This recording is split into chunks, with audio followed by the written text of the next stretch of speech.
Okay, നമുക്ക് start ചെയ്യാം. കഴിഞ്ഞ ക്ലാസ്സിൽ നമ്മൾ ഹൈഡ്രോമീറ്റർ മെത്തേഡ് അല്ലേ പഠിച്ചത്. അപ്പോൾ അവസാനം നമ്മൾ പാർട്ടിക്കിൾ സൈസ് ഡിസ്ട്രിബ്യൂഷൻ കർവിലെത്തി. ബാക്കി അടുത്ത ക്ലാസ്സിൽ പറയാമെന്നാണ് പറഞ്ഞിട്ടുണ്ടായിരുന്നു അല്ലേ. സോ നമുക്ക് പാർട്ടിക്കിൾ സൈസ് ഇത്തിരി വലിയ സെക്ഷൻ ആയിരിക്കും കേട്ടോ. ഒരു പോർഷൻ കംപ്ലീറ്റ് ചെയ്യുന്നതിന് വേണ്ടിയിട്ട് ഇത്തിരി വലിയ സെക്ഷൻ ആണ്. സോ എല്ലാവരും കേൾക്കുക.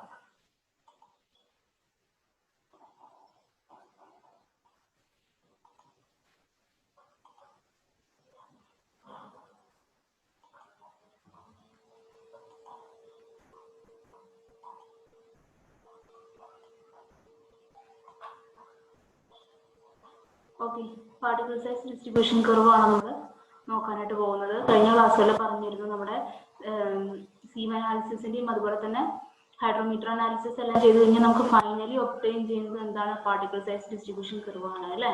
അപ്പോൾ ഒരു പാർട്ടിക്കിൾ സൈസ് ഡിസ്ട്രിബ്യൂഷൻ കർവിനെ PSDC ഷോർട്ടാക്കി എഴുതിയതാണ്, അല്ലെങ്കിൽ അതിന് ഗ്രഡേഷൻ കർവ് എന്ന് പറയും കേട്ടോ. പാർട്ടിക്കിൾ സൈസ് ഡിസ്ട്രിബ്യൂഷൻ കർവ് അല്ലെങ്കിൽ ഗ്രഡേഷൻ കർവ് എന്നും പറയാറുണ്ട്. അതെന്താ റെപ്രസെന്റ് ചെയ്യുന്നത്? നമ്മൾ ഡിഫറെന്റ് സൈസുള്ള പാർട്ടിക്കിൾസിനെ എങ്ങനെ ഡിസ്ട്രിബ്യൂട്ട് ചെയ്തിരിക്കുന്നു എന്നതിനെയാണ് നമുക്ക് പാർട്ടിക്കിൾ സൈസ് ഡിസ്ട്രിബ്യൂഷൻ കർവ് തരുന്നത്.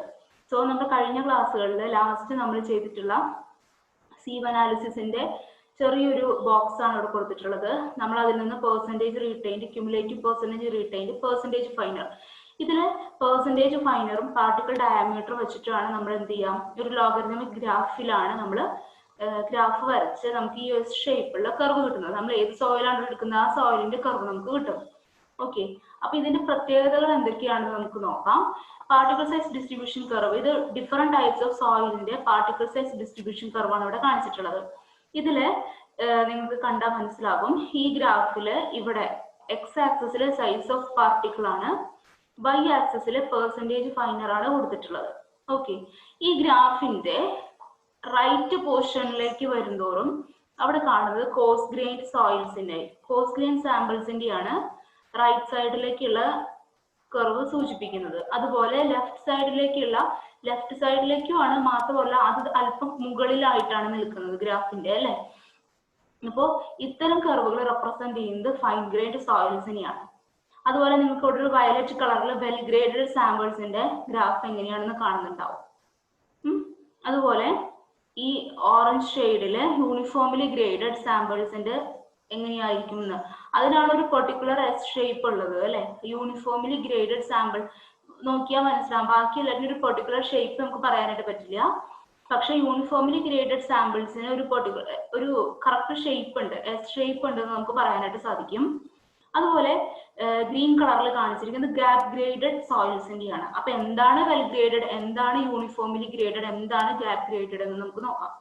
ഓക്കെ, അപ്പൊ ഇങ്ങനെയാണ് നമുക്ക് അവസാനം കിട്ടുന്നത്. അപ്പൊ ഇത് കാണിച്ചിരിക്കുന്നത് ഡിഫറെന്റ് ടൈപ്സ് ഓഫ് സോയിലിന്റെ കമ്പൈൻ ചെയ്താണ് കാണിച്ചിരിക്കുന്നത്. നമ്മൾ എടുക്കുന്ന സോയിൽ ഏതാണോ ആ സോയിലിന്റേത്. ഓക്കെ, ഇത് എല്ലാറ്റിന്റെയും കൂടെ ചേർന്നിട്ടുള്ളതാണ്. ഓക്കെ, നമ്മൾ ഒരു ടൈപ്പ് സോയിലിന്റെ ചെയ്യുന്നെങ്കിൽ ഒരു ഷേപ്പേ ഉണ്ടാവുള്ളൂ. അപ്പോൾ ഫൈൻ ഗ്രെയിൻ സോയിൽ ആണെങ്കിൽ ഏകദേശം ഈ ഒരു ഭാഗത്തായിട്ടാണ് നമുക്ക് കർവ് കിട്ടുക. കോസ് ഗ്രെയിൻഡ് ആണെങ്കിൽ ഇങ്ങനെയായിരിക്കും. അപ്പൊ ഇതിന്റെ ഒരു പെർട്ടിക്കുലർ ഷേപ്പ് ആണ് നമ്മളിവിടെ കാണിച്ചിട്ടുള്ളത്. യൂണിഫോംലി ആണെങ്കിൽ ഈ ഒരു ഷേപ്പ് കിട്ടും, വെൽ ഗ്രേഡഡ് ആണെങ്കിൽ ഈ രീതിയിൽ, ഗ്യാപ് ഗ്രേഡഡ് ആണെങ്കിൽ ഈ രീതിയിൽ. അതാണ് നമ്മൾ നോട്ട് ചെയ്ത് വെക്കേണ്ടത്. അപ്പൊ ഇതിന്റെ ഒരു പെർട്ടിക്കുലർ ഷേപ്പ് ആണ് നമുക്കിവിടെ മനസ്സിലാകുന്നത്. ഇനി എന്താണ് വെൽ ഗ്രേഡഡ്, എന്താണ് യൂണിഫോംലി ഗ്രേഡഡ്, എന്താണ് ഗ്യാപ് ഗ്രേഡഡ് എന്ന് നോക്കാം. Okay, well graded soil, uniformly graded soil, gap graded soil or skip graded soil. ഇത് ഇപ്പോൾ നമ്മൾ ആ ഫിഗറിൽ കണ്ടത് തന്നെയാണ്. അതിന് സെപ്പറേറ്റ് മൂന്നിനും സെപ്പറേറ്റ് ചെയ്ത് വരച്ചിരിക്കുന്നതാണ്. അപ്പൊ വെൽ ഗ്രേഡ് സോയിൽ ആണ് എന്നുണ്ടെങ്കിൽ നമുക്ക് ഈ എസ് ഷേപ്പില്, ഫ്ലാറ്റ് എസ് ഷേപ്പ്, ഫ്ലാറ്റ് ആയിട്ടാണ് കിടക്കുന്നത് അല്ലെ. അപ്പൊ അത്തരം ഗ്രാഫാണ് വെൽ ഗ്രേഡഡ് സോയിൽസിന് ഉണ്ടായിരിക്കുക. അപ്പൊ വെൽ ഗ്രേഡ് സോയിൽ എന്ന് പറഞ്ഞിട്ടുണ്ടെങ്കിൽ എന്താന്ന് വെച്ചാല് ആ സോയിലിനകത്ത് എല്ലാ സൈസിലുള്ള പാർട്ടിക്കിളും അത്യാവശ്യത്തിനുണ്ട്, ഒരു വെൽ ഗ്രേഡഡ് ആണ്. ഓക്കെ, അപ്പോൾ as particles of all size is present, lesser voids, more strength. അപ്പോൾ വെൽ ഗ്രേഡഡ് എന്ന് പറഞ്ഞിട്ടുണ്ടെങ്കിൽ ഇപ്പൊ വലിയ പാർട്ടിക്കിൾസ്, മീഡിയം സൈസിലെ പാർട്ടിക്കിൾ അല്ലെങ്കിൽ ഏറ്റവും ചെറിയ പാർട്ടിക്കിൾസ് എല്ലാം അതിനകത്തുണ്ട്. അതുകൊണ്ട് തന്നെ വോയിഡ്സ് എല്ലാം ഫില്ല് ചെയ്തായിരിക്കും എപ്പോഴും ഇരിക്കുക. അപ്പൊ വെൽ ഗ്രേഡഡ് സോയിലിനായിരിക്കും മോർ സ്ട്രെങ്ത് കൂടുതൽ ഉണ്ടായിരിക്കുക. ഓക്കെ, എല്ലാ സൈസിലുള്ള പാർട്ടിക്കിൾസ് ഉള്ളതുകൊണ്ട് തന്നെ വോയിഡ്സ് എല്ലാം ഫില്ല് ചെയ്യും. So it has more strength. For what? Well graded സോയിൽസിന്. അപ്പൊ വെൽ ഗ്രേഡഡ് സോയിൽസിന്റെ ഫിഗർ നോക്കൂ, കണ്ടോ, എല്ലാ സൈസിലുള്ള പാർട്ടിക്കിൾസും ആവശ്യത്തിന് എന്തിലുണ്ട്, വെൽ ഗ്രേഡഡ് സോയിൽസിലുണ്ട്. ഓക്കെ, അപ്പൊ അതിന്റെ പാർട്ടിക്കിൾ സൈസ് ഡിസ്ട്രിബ്യൂഷൻ കർവ് അതുപോലെ ഇരിക്കും. ഓക്കെ, ഇനി നെക്സ്റ്റ് വൺ ആണ് യൂണിഫോംലി ഗ്രേഡഡ് സോയിൽ.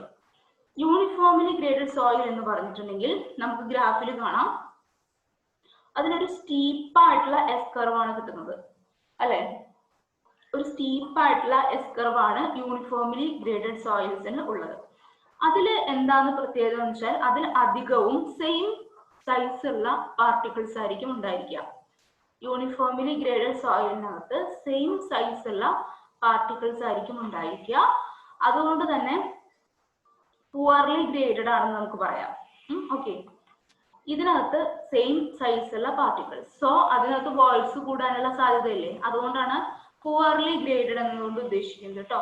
ഇതിനകത്ത് എന്തുണ്ട്, എല്ലാ പാർട്ടിക്കിൾസിനും സെയിം സൈസ് ആണ്, സോ വോയിഡ്സിന്റെ എണ്ണം കൂടുതലായിരിക്കും. ആ വോയിഡ്സ് ഫില്ല് ചെയ്യണമെങ്കിൽ ചെറിയ ചെറിയ പാർട്ടിക്കിൾസും കൂടെ വേണം അല്ലെ, പക്ഷെ അത് ഇവിടെ ഇല്ലല്ലോ. അപ്പൊ വോയിഡ്സിന്റെ എണ്ണം ഇവിടെ കൂടുതലാണ്.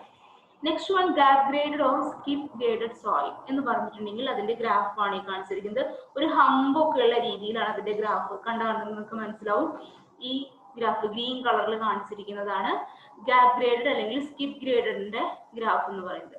ഇതിന്റെ പ്രത്യേകത എന്താണെന്ന് വെച്ചാല് ഇതിനകത്ത് ചില സൈസുള്ള പാർട്ടിക്കിൾസ് മിസ്സിംഗ് ആണ്, ഇന്റർമീഡിയറ്റ് ആയിട്ടുള്ള പാർട്ടിക്കിൾസ് ഇതിനകത്ത് മിസ്സിംഗ് ആണ്. അതുകൊണ്ട് ഇതും പുവർലി ഗ്രേഡഡ് ആണ്. ഒരുപാട് വോയിഡ്സ് ഇതിനകത്തും ഉണ്ടായിരിക്കും. കണ്ടോ, നിങ്ങൾ ഇതിന്റെ ഫിഗർ നോക്കി നോക്കൂ, ഇതിനകത്ത് ചില പാർട്ടിക്കിൾസ് ഇതിനകത്ത് മിസ്സിംഗ് ആണ്. അതുകൊണ്ടാണ് ഇതിന് ഗ്യാപ്പ് ഗ്രേഡഡ് അല്ലെങ്കിൽ സ്കിപ്പ് ഗ്രേഡഡ് എന്ന് പറയുന്നത്. ഓക്കെ, അപ്പൊ ഇത്രയാണ് പാർട്ടിക്കിൾ സൈസ് ഡിസ്ട്രിബ്യൂഷൻ കർവിൽ നമ്മൾ ശ്രദ്ധിക്കാനുള്ളത്. ഓക്കെ, ഇനി നോക്കൂ, ഇത് ഒരു പാർട്ടിക്കിൾ സൈസ് ഡിസ്ട്രിബ്യൂഷൻ കർവാണ്. എക്സ് ആക്സിസിലെ പാർട്ടിക്കിൾ ഡയമീറ്ററും വൈ ആക്സിസിൽ നമുക്ക് പെർസെൻറ്റേജ് ഫൈനറും തന്നിട്ടുണ്ട് അല്ലെ. എന്നിട്ട് ഒരു മിനിറ്റ്, ഓക്കെ, അപ്പൊ ഈ കാണിച്ചിരിക്കുന്നത് ഒരു പാർട്ടിക്കിൾ സൈസ് ഡിസ്ട്രിബ്യൂഷൻ കർവാണ്. അപ്പൊ അതിനകത്ത് ചില കാര്യങ്ങൾ മാർക്ക് ചെയ്തിട്ടുണ്ട് അല്ലെ. ഈ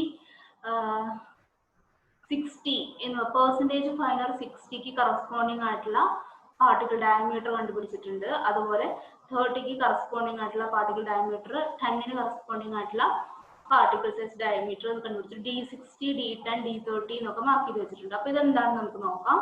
അതായത് D60 എന്ന് പറഞ്ഞിട്ടുണ്ടെങ്കിൽ നമ്മൾ എടുക്കുന്ന ആ സോയിൽ മാസിനകത്ത് ആ സൈസ് D60ക്ക് ഇപ്പൊ കറസ്പോണ്ടിങ് ആയിട്ടുള്ള ഒരു സൈസ് കിട്ടുന്നില്ലേ നമുക്ക്, പാർട്ടിക്കിൾ ഡയമീറ്റർ കിട്ടുമല്ലോ. അപ്പൊ ആ സോയിൽ മാസിനകത്ത് ഈ പെർട്ടിക്കുലർ സൈസിനേക്കാൾ 60% കുറവായിരിക്കും എന്നാണ് പറയുന്നത്. 60% ആ സോയിൽ മാസിനകത്ത് 60% ഓഫ് പാർട്ടിക്കിൾ എന്ന് പറയുന്നത് ഈ പെർട്ടിക്കുലർ ഡയമീറ്ററിനേക്കാൾ ചെറുതായിരിക്കും. ഓക്കെ, ആ 60% of the particles lesser than this size. ഈ D60 കറസ്പോണ്ടിങ് ആയിട്ടുള്ള സൈസ് ഉണ്ടല്ലോ, അത് ആയിരിക്കും ഏറ്റവും കൂടുതൽ. 60% എന്ന് പറയുന്നത് ആ ഒരു സൈസിനേക്കാൾ കുറവുള്ള പാർട്ടിക്കിൾസ് ആയിരിക്കും. അല്ലെങ്കിൽ നമുക്ക് എന്ത് പറയാം, in other words 60% of the soil mass has particle which all have size less than this D60 size. ഈ D60 സൈസിനേക്കാൾ കുറവായിട്ടുള്ള പാർട്ടിക്കിൾസ് ആയിരിക്കും 60% കൂടുതൽ. അതാണ് D60 എന്നതുകൊണ്ട് ഉദ്ദേശിക്കുന്നത്. അപ്പൊ ഇത് നോക്കി നോക്കി, അപ്പൊ ഈ ഇതൊരു ഫിഗർ നോക്കാം. അപ്പൊ D60 എന്ന് പറയുന്നത് ഈ ഒരു പെർട്ടിക്കുലർ സൈസ് ആണെന്ന് വിചാരിക്കുക. D60 എന്ന് പറഞ്ഞാൽ നമുക്ക് ഈ ഗ്രാഫിൽ നിന്ന് കിട്ടുന്ന ഈ വാല്യൂ, അതാണ് ഈ പാർട്ടിക്കിളിന്റെ ഡയമീറ്റർ എന്ന് വിചാരിക്കുക. അപ്പോ ഈ സോയിൽ മാസിനകത്ത് 60%ഉം ഈ സൈസിനേക്കാൾ ചെറിയ പാർട്ടിക്കിൾസ് ആണ്. ക്ലിയർ ആയില്ലേ? ഈ സോയിൽ മാസിനകത്ത് 60%ഉം ഈ D60 എന്ന് പറഞ്ഞാൽ ഈ സൈസിനേക്കാൾ ചെറിയ പാർട്ടിക്കിൾസ് ആയിരിക്കും ഉണ്ടാക്കുക. 40% എന്ന് പറയുന്നത് D60നേക്കാൾ വലുതുമായിരിക്കും. അപ്പൊ അത്തരം സൈസിനെയാണ് നമ്മൾ D60 എന്നതുകൊണ്ട് ഉദ്ദേശിക്കുന്നത്. അതുപോലെ തന്നെയാണ് D10 എന്ന് പറയുന്നത്. അപ്പൊ എന്താണ് അതിനർത്ഥം? ആ പാർട്ടിക്കിൾസിനകത്ത്, ആ സോയിൽ മാസിനകത്ത് D10 എന്ന് പറയുന്ന സൈസിനേക്കാൾ കുറവ് 10% പാർട്ടിക്കിൾസ് ഉണ്ടായിരിക്കും എന്നാണ്. 10% പാർട്ടിക്കിൾസ് എന്ന് പറയുന്നത് D10 സൈസിനേക്കാൾ കുറവായിരിക്കും. ഓക്കെ, ഇനി അതുപോലെ തന്നെയാണ് D30% of the particles lesser than the size. അപ്പൊ D60 നമ്മളൊരു പാർട്ടിക്കിൾ സൈസ് ഡിസ്ട്രിബ്യൂഷൻ കർവ് വരച്ചു കഴിഞ്ഞിട്ടുണ്ടെങ്കിൽ അത് കംപ്ലീറ്റ് ആവണമെന്നുണ്ടെങ്കിൽ നമ്മൾ D60, D30, D10 ഇത് മൂന്നും നമ്മൾ ഗ്രാഫിൽ നിന്ന് കണ്ടുപിടിക്കണം. എന്നിട്ട് നമുക്ക് അതിൽ നിന്ന് രണ്ട് കാര്യങ്ങൾ കണ്ടുപിടിക്കാനുണ്ട്. First one, uniformity coefficient CU എന്ന് പറഞ്ഞാൽ നിങ്ങൾക്ക് അറിയുന്നതാണ്. അതെന്താ കാണിച്ചു തരുന്നത്? It represents the uniformity of particles present in soil mass. ആ സോയിൽ മാസിന് അകത്തുള്ള പാർട്ടിക്കിൾസിന്റെ യൂണിഫോമിറ്റിനെയാണ് അത് റെപ്രസെന്റ് ചെയ്യുന്നത്. നിങ്ങൾക്കറിയാം CU ഇസ് ഈക്വൽ ടു എന്ന് പറഞ്ഞിട്ടുണ്ടെങ്കിൽ D60/D10 ആണെന്ന് അറിയാം. അതിൽ D10 പറയുന്ന ഒരു പേരുണ്ടല്ലോ, എന്തായിരുന്നു?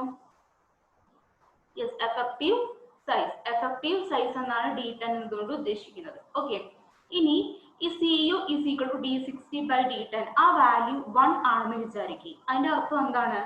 ഈ D60 D10 എന്ന് പറയുന്നത് സെയിം പാർട്ടിക്കിൾസ് ആണെന്നാണ് അല്ലെ. ആ കേസിൽ നമുക്ക് ഒരൊറ്റ ഗ്രാഫ്, ഒരൊറ്റ വെർട്ടിക്കൽ ലൈൻ ആയിട്ടാണ് ഗ്രാഫ് കിട്ടുക. ഇനി അപ്പോ CU ഗ്രേറ്റർ ദാൻ 4 എന്ന് പറഞ്ഞിട്ടുണ്ടെങ്കിൽ അത് നമുക്ക് വെൽ ഗ്രേഡഡ് ഗ്രാവൽസ് ആയിട്ട് ക്ലാസിഫൈ ചെയ്യാം. അതുപോലെ CU ഗ്രേറ്റർ ദാൻ 6 എന്ന് പറയുന്നത് നമുക്ക് വെൽ ഗ്രേഡഡ് സാൻഡ് ആയിട്ടും ക്ലാസിഫൈ ചെയ്യാം. Okay,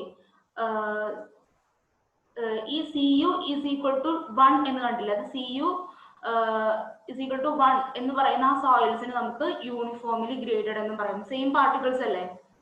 CU is equal to 1 എന്ന് പറഞ്ഞിട്ടുണ്ടെങ്കിൽ ഒരു വെർട്ടിക്കൽ ലൈൻ ഒക്കെ ഉണ്ട്. അതായത് എല്ലാ പാർട്ടിക്കിൾസിനും എന്താണ്? സെയിം സൈസ് ആണെന്നാണ് അർത്ഥം. അതുകൊണ്ട് നമുക്ക് ഇത്തരം സോയിൽസിനെ നമുക്ക് യൂണിഫോംലി ഗ്രേഡഡ് സോയിൽസ് എന്ന് പറയാം. CU ഗ്രേറ്റർ ദാൻ 4 ആണെങ്കിൽ വെൽ ഗ്രേഡഡ് ഗ്രാവലും CU ഗ്രേറ്റർ ദാൻ 6 ആണെങ്കിൽ വെൽ ഗ്രേഡഡ് സാൻഡും ആണെന്ന് ഓർത്ത് വയ്ക്കുക. അപ്പോൾ നമുക്ക് പാർട്ടിക്കിൾ സൈസ് ഡിസ്ട്രിബ്യൂഷൻ കർവിൽ നിന്ന് D60 D10 കൊണ്ടുള്ള ഉപകാരം എന്താണ്? യൂണിഫോമിറ്റി കോഎഫിഷ്യന്റ്, അതായത് നമ്മുടെ സോയിൽ മാസിനകത്തുള്ള പാർട്ടിക്കിൾസിന്റെ യൂണിഫോമിറ്റി ആണ് തരുന്നത്. ഇനി സെക്കൻഡ് വൺ ആണ് coefficient of curvature. Coefficient of curvature എന്ന് പറഞ്ഞിട്ടുണ്ടെങ്കിൽ അതെന്താ? ഡിസ്ട്രിബ്യൂഷൻ കർവിന്റെ ഷേപ്പിനെയാണ് കാണിച്ചു തരുന്നത്. കോഎഫിഷ്യന്റ് ഓഫ് കർവേച്ചറിന്റെ ഇക്വേഷൻ എന്താ? D30² / D60 × D10. അപ്പൊ ഇതില് ഈ CC value, coefficient of curvature 1 നും 3 നും ഇടയ്ക്കാണ്, നമുക്ക് കിട്ടുന്ന വാല്യൂ 1 നും 3 നും ഇടയ്ക്കാണെങ്കിൽ അത് വെൽ ഗ്രേഡഡ് ഗ്രാവൽ ആണ്. ഒപ്പം വെൽ ഗ്രേഡഡ് ഗ്രാവൽ നമ്മൾ നേരത്തെ പഠിച്ചു, യൂണിഫോമിറ്റി കോഎഫിഷ്യന്റ് ഗ്രേറ്റർ ദാൻ 4 ആണെങ്കിൽ വെൽ ഗ്രേഡഡ് ഗ്രാവൽ ആണെന്നും പഠിച്ചു. നമ്മൾ ഒരുമിച്ച് എഴുതിയെന്നേ ഉള്ളൂ. അതുപോലെ CC വാല്യൂ 1 നും 3 നും ഇടയ്ക്കാണ്, പക്ഷെ CU വാല്യൂ ഗ്രേറ്റർ ദാൻ 6 ആണെങ്കിൽ that is well graded sand.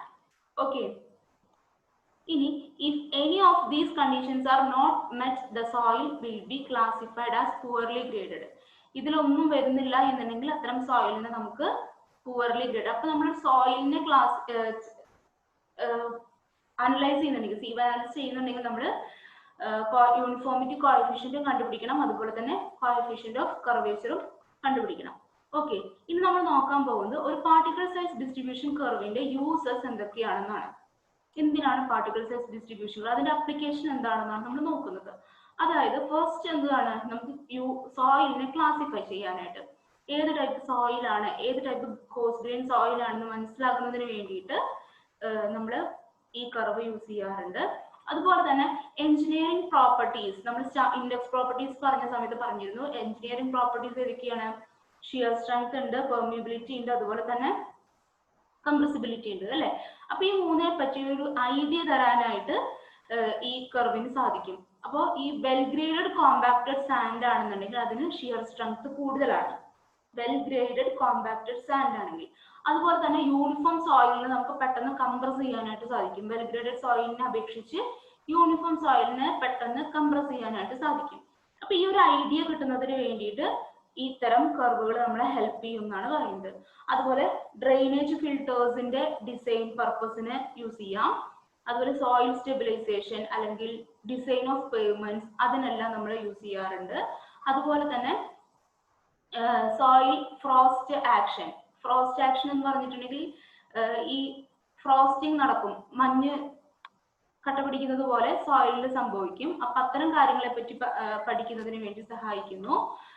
It indicate the mode of deposition of soil, നമ്മുടെ സോയിൽ മാസ് എടുക്കുകയാണെങ്കിൽ ഏത് രീതിയിലാണ് ഡെപ്പോസിഷൻ നടന്നിരിക്കുന്നത്. ഇപ്പോൾ ഓരോ ലെയർ ആയിട്ടാണ്. അപ്പോൾ ഏത് ടൈപ്പ് സോയിലാണ് കിടക്കുന്നത് എന്നൊക്കെ, ഏത് രീതിയിലുള്ള ഡെപ്പോസിഷൻ ആണ് സംഭവിച്ചിട്ടുള്ളതെന്ന് ഇൻഡിക്കേറ്റ് ചെയ്യുന്നു. അതുപോലെ തന്നെ റെസിജ്വൽ സോയിലിന്റെ ഏജ് എത്രയാണെന്ന് ഇത്തരം കർവുകൾ കാണിച്ചു തരും. ഏജ് ഓഫ് സോയിൽ ഡെപ്പോസിറ്റും കാണിച്ചു തരും. അതായത് ഇപ്പോൾ ഈ ഏജ് കൂടുന്നതിനനുസരിച്ച് നമ്മുടെ സോയിലിലെ ബെതറിങ് ഒക്കെ സംഭവിച്ച് പൊടിഞ്ഞു പോയിട്ടുണ്ടായിരിക്കും അല്ലെ. അപ്പൊ നമുക്ക് നല്ല രീതിയിലുള്ള ഒരു കർവായിരിക്കില്ല കിട്ടുക, നമ്മൾ ഉദ്ദേശിച്ച പോലെയുള്ള കർവായിരിക്കില്ല കിട്ടുക. അപ്പൊ അതെല്ലാം നോക്കി കഴിഞ്ഞിട്ടുണ്ടെങ്കിൽ നമുക്ക് മനസ്സിലാക്കാൻ പറ്റും അത് ഏജ് കൂടുതലുള്ള സോയിലാണെന്ന് മനസ്സിലാക്കാൻ പറ്റും. അപ്പൊ ഇത്രയാണ് പാർട്ടിക്കിൾ സൈസ് ഡിസ്ട്രിബ്യൂഷൻ കർവിൽ നമുക്ക് പഠിക്കാനുള്ളത്. അപ്പൊ ആ ഗ്രാഫ് ഓർത്ത് വെക്കുക. പല type well graded, uniformly graded, gap graded, മൂന്നിന്റെയും ഗ്രാഫ് എങ്ങനെയാണ്, അത് മൂന്നും എന്താണ്, പിന്നെ അത്തരം കർവിൽ നിന്ന് നമുക്ക് കിട്ടുന്നത് യൂണിഫോമിറ്റി കോഎഫിഷ്യന്റും കോഎഫിഷ്യന്റ് ഓഫ് കർവേച്ചറും, അത്രയും കാര്യങ്ങൾ നോക്കി വെക്കുക. ഇനി നമ്മൾ നെക്സ്റ്റ് ടോപ്പിക്കിലേക്ക് പോവുകയാണ്, കൺസിസ്റ്റൻസി ലിമിറ്റ്സ്. അപ്പോൾ ഇത് ഇമ്പോർട്ടൻ്റ് ആയിട്ടുള്ളൊരു ഭാഗമാണ്. ഇതിലെ നമ്മുടെ ലബോറട്ടറി എക്സ്പെരിമെന്റ്സ് എല്ലാം ഇതിനകത്ത് ഇൻക്ലൂഡ് ചെയ്തിട്ടുണ്ട്. നോക്കാം എന്താണ് കൺസിസ്റ്റൻസി ലിമിറ്റ്സ് എന്ന് പറഞ്ഞിട്ടുണ്ടെങ്കിൽ. കൺസിസ്റ്റൻസി എന്ന് പറയുന്നത് അത് ഒരു ഫിസിക്കൽ സ്റ്റേറ്റ് ആണ്. അത് ഏത് രീതിയിൽ ഇരിക്കുന്നു എന്നാണ് നമ്മൾ റെപ്രസെന്റ് ചെയ്യുന്നത് കൺസിസ്റ്റൻസി. സാധാരണ ഫൈൻ ഗ്രെയിൻഡ് സോയിൽസിന്റെ കേസിലാണ് നമ്മൾ കൺസിസ്റ്റൻസി പറയാറുള്ളത്, ഫൈൻ ഗ്രെയിൻഡ് ആയിട്ടുള്ള സോയിൽസിന്റെ കേസിൽ. മാത്രമല്ല അത് അതിന്റെ ഫേംനെസ് എങ്ങനെയാണ്, അതായത് ഫേംനെസ് എന്ന് പറഞ്ഞാൽ അത് സോഫ്റ്റ് ആണോ, അതായത് മീഡിയം ടൈപ്പ് സോയിലാണോ, അല്ലെങ്കിൽ ഹാർഡ് ആയിട്ടുള്ള സോയിലാണോ എന്നൊക്കെ മനസ്സിലാക്കാനായിട്ട് സാധിക്കും. അപ്പൊ ഇത് നമ്മൾ വാട്ടർ കണ്ടന്റിന്റെ ടേംസിലാണ് കൺസിസ്റ്റൻസി എപ്പോഴും പറയാറുള്ളത്. ഓക്കെ, ഒരു വാട്ടർ കണ്ടന്റിന്റെ ടേംസിലാണ് കൺസിസ്റ്റൻസി പറയാറുള്ളത്. ഇത് നമ്മൾ നേരത്തെ പറഞ്ഞു ഫൈൻ ഗ്രെയിൻഡ് സോയിൽസിലാണ് പറയുന്നത്, അതായത് ക്ലേ പോലെയുള്ള സാമ്പിൾസിലാണ് നമ്മൾ കൺസിസ്റ്റൻസി പറയാറുള്ളത്. Soil consistency is the resistance of soil to deformation and rupture. Consistency എന്താണെന്ന് ചോദിച്ചാൽ നമുക്ക് അങ്ങനെയും പറയാം.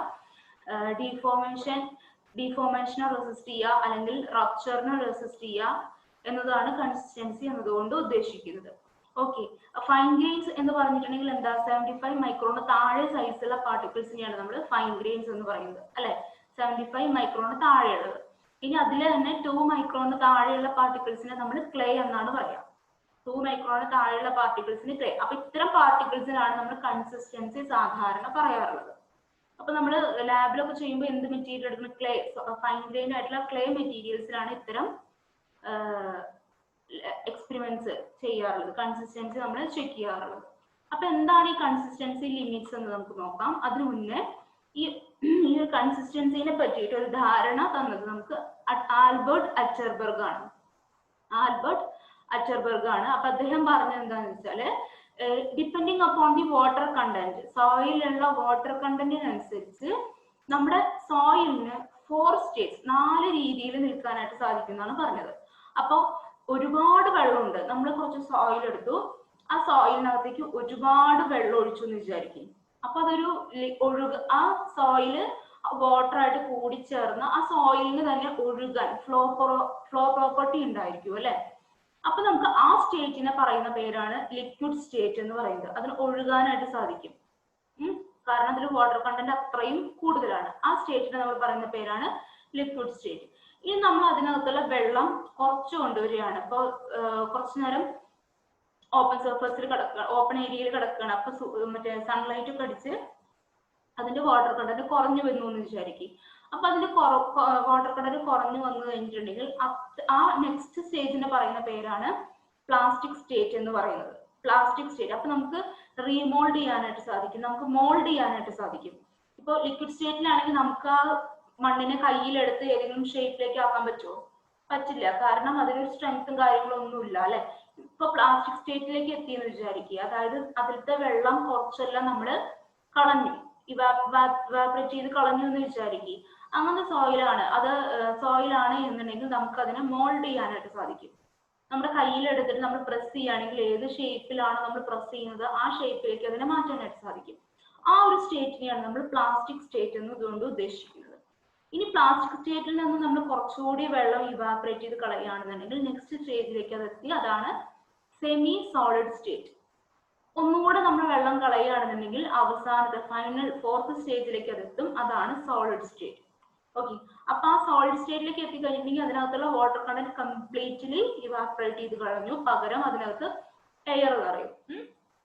പിന്നെ നമ്മൾ എത്ര വെള്ളം കുറച്ചു എന്ന് പറഞ്ഞാലും അതിനകത്ത് വോള്യത്തിൽ യാതൊരു മാറ്റവും ഉണ്ടാവില്ല. കാരണം വാട്ടറിന്റെ കംപ്ലീറ്റ് പോയി കഴിഞ്ഞു അല്ലെ, ആ വോള്യത്തിൽ യാതൊരു മാറ്റവും ഉണ്ടായിരിക്കില്ല. ഓക്കെ, അപ്പൊ ഇതാണ് നമ്മുടെ അറ്റർബർഗ് പറഞ്ഞു തന്നിട്ടുള്ള 4 state: liquid state, plastic state, semi solid state and solid state.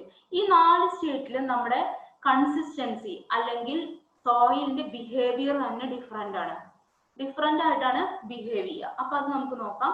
ഒരു സ്റ്റേറ്റിൽ നിന്ന് വേറൊരു സ്റ്റേറ്റിലേക്ക് ഒരു ട്രാൻസ്ഫർ ഉണ്ടല്ലോ, ഒരു ചേഞ്ച് സംഭവിക്കുന്നത്. ഇപ്പൊ ലിക്വിഡ് സ്റ്റേറ്റിൽ നിന്ന് പ്ലാസ്റ്റിക് സ്റ്റേറ്റിലേക്ക് മാറും അല്ലെ.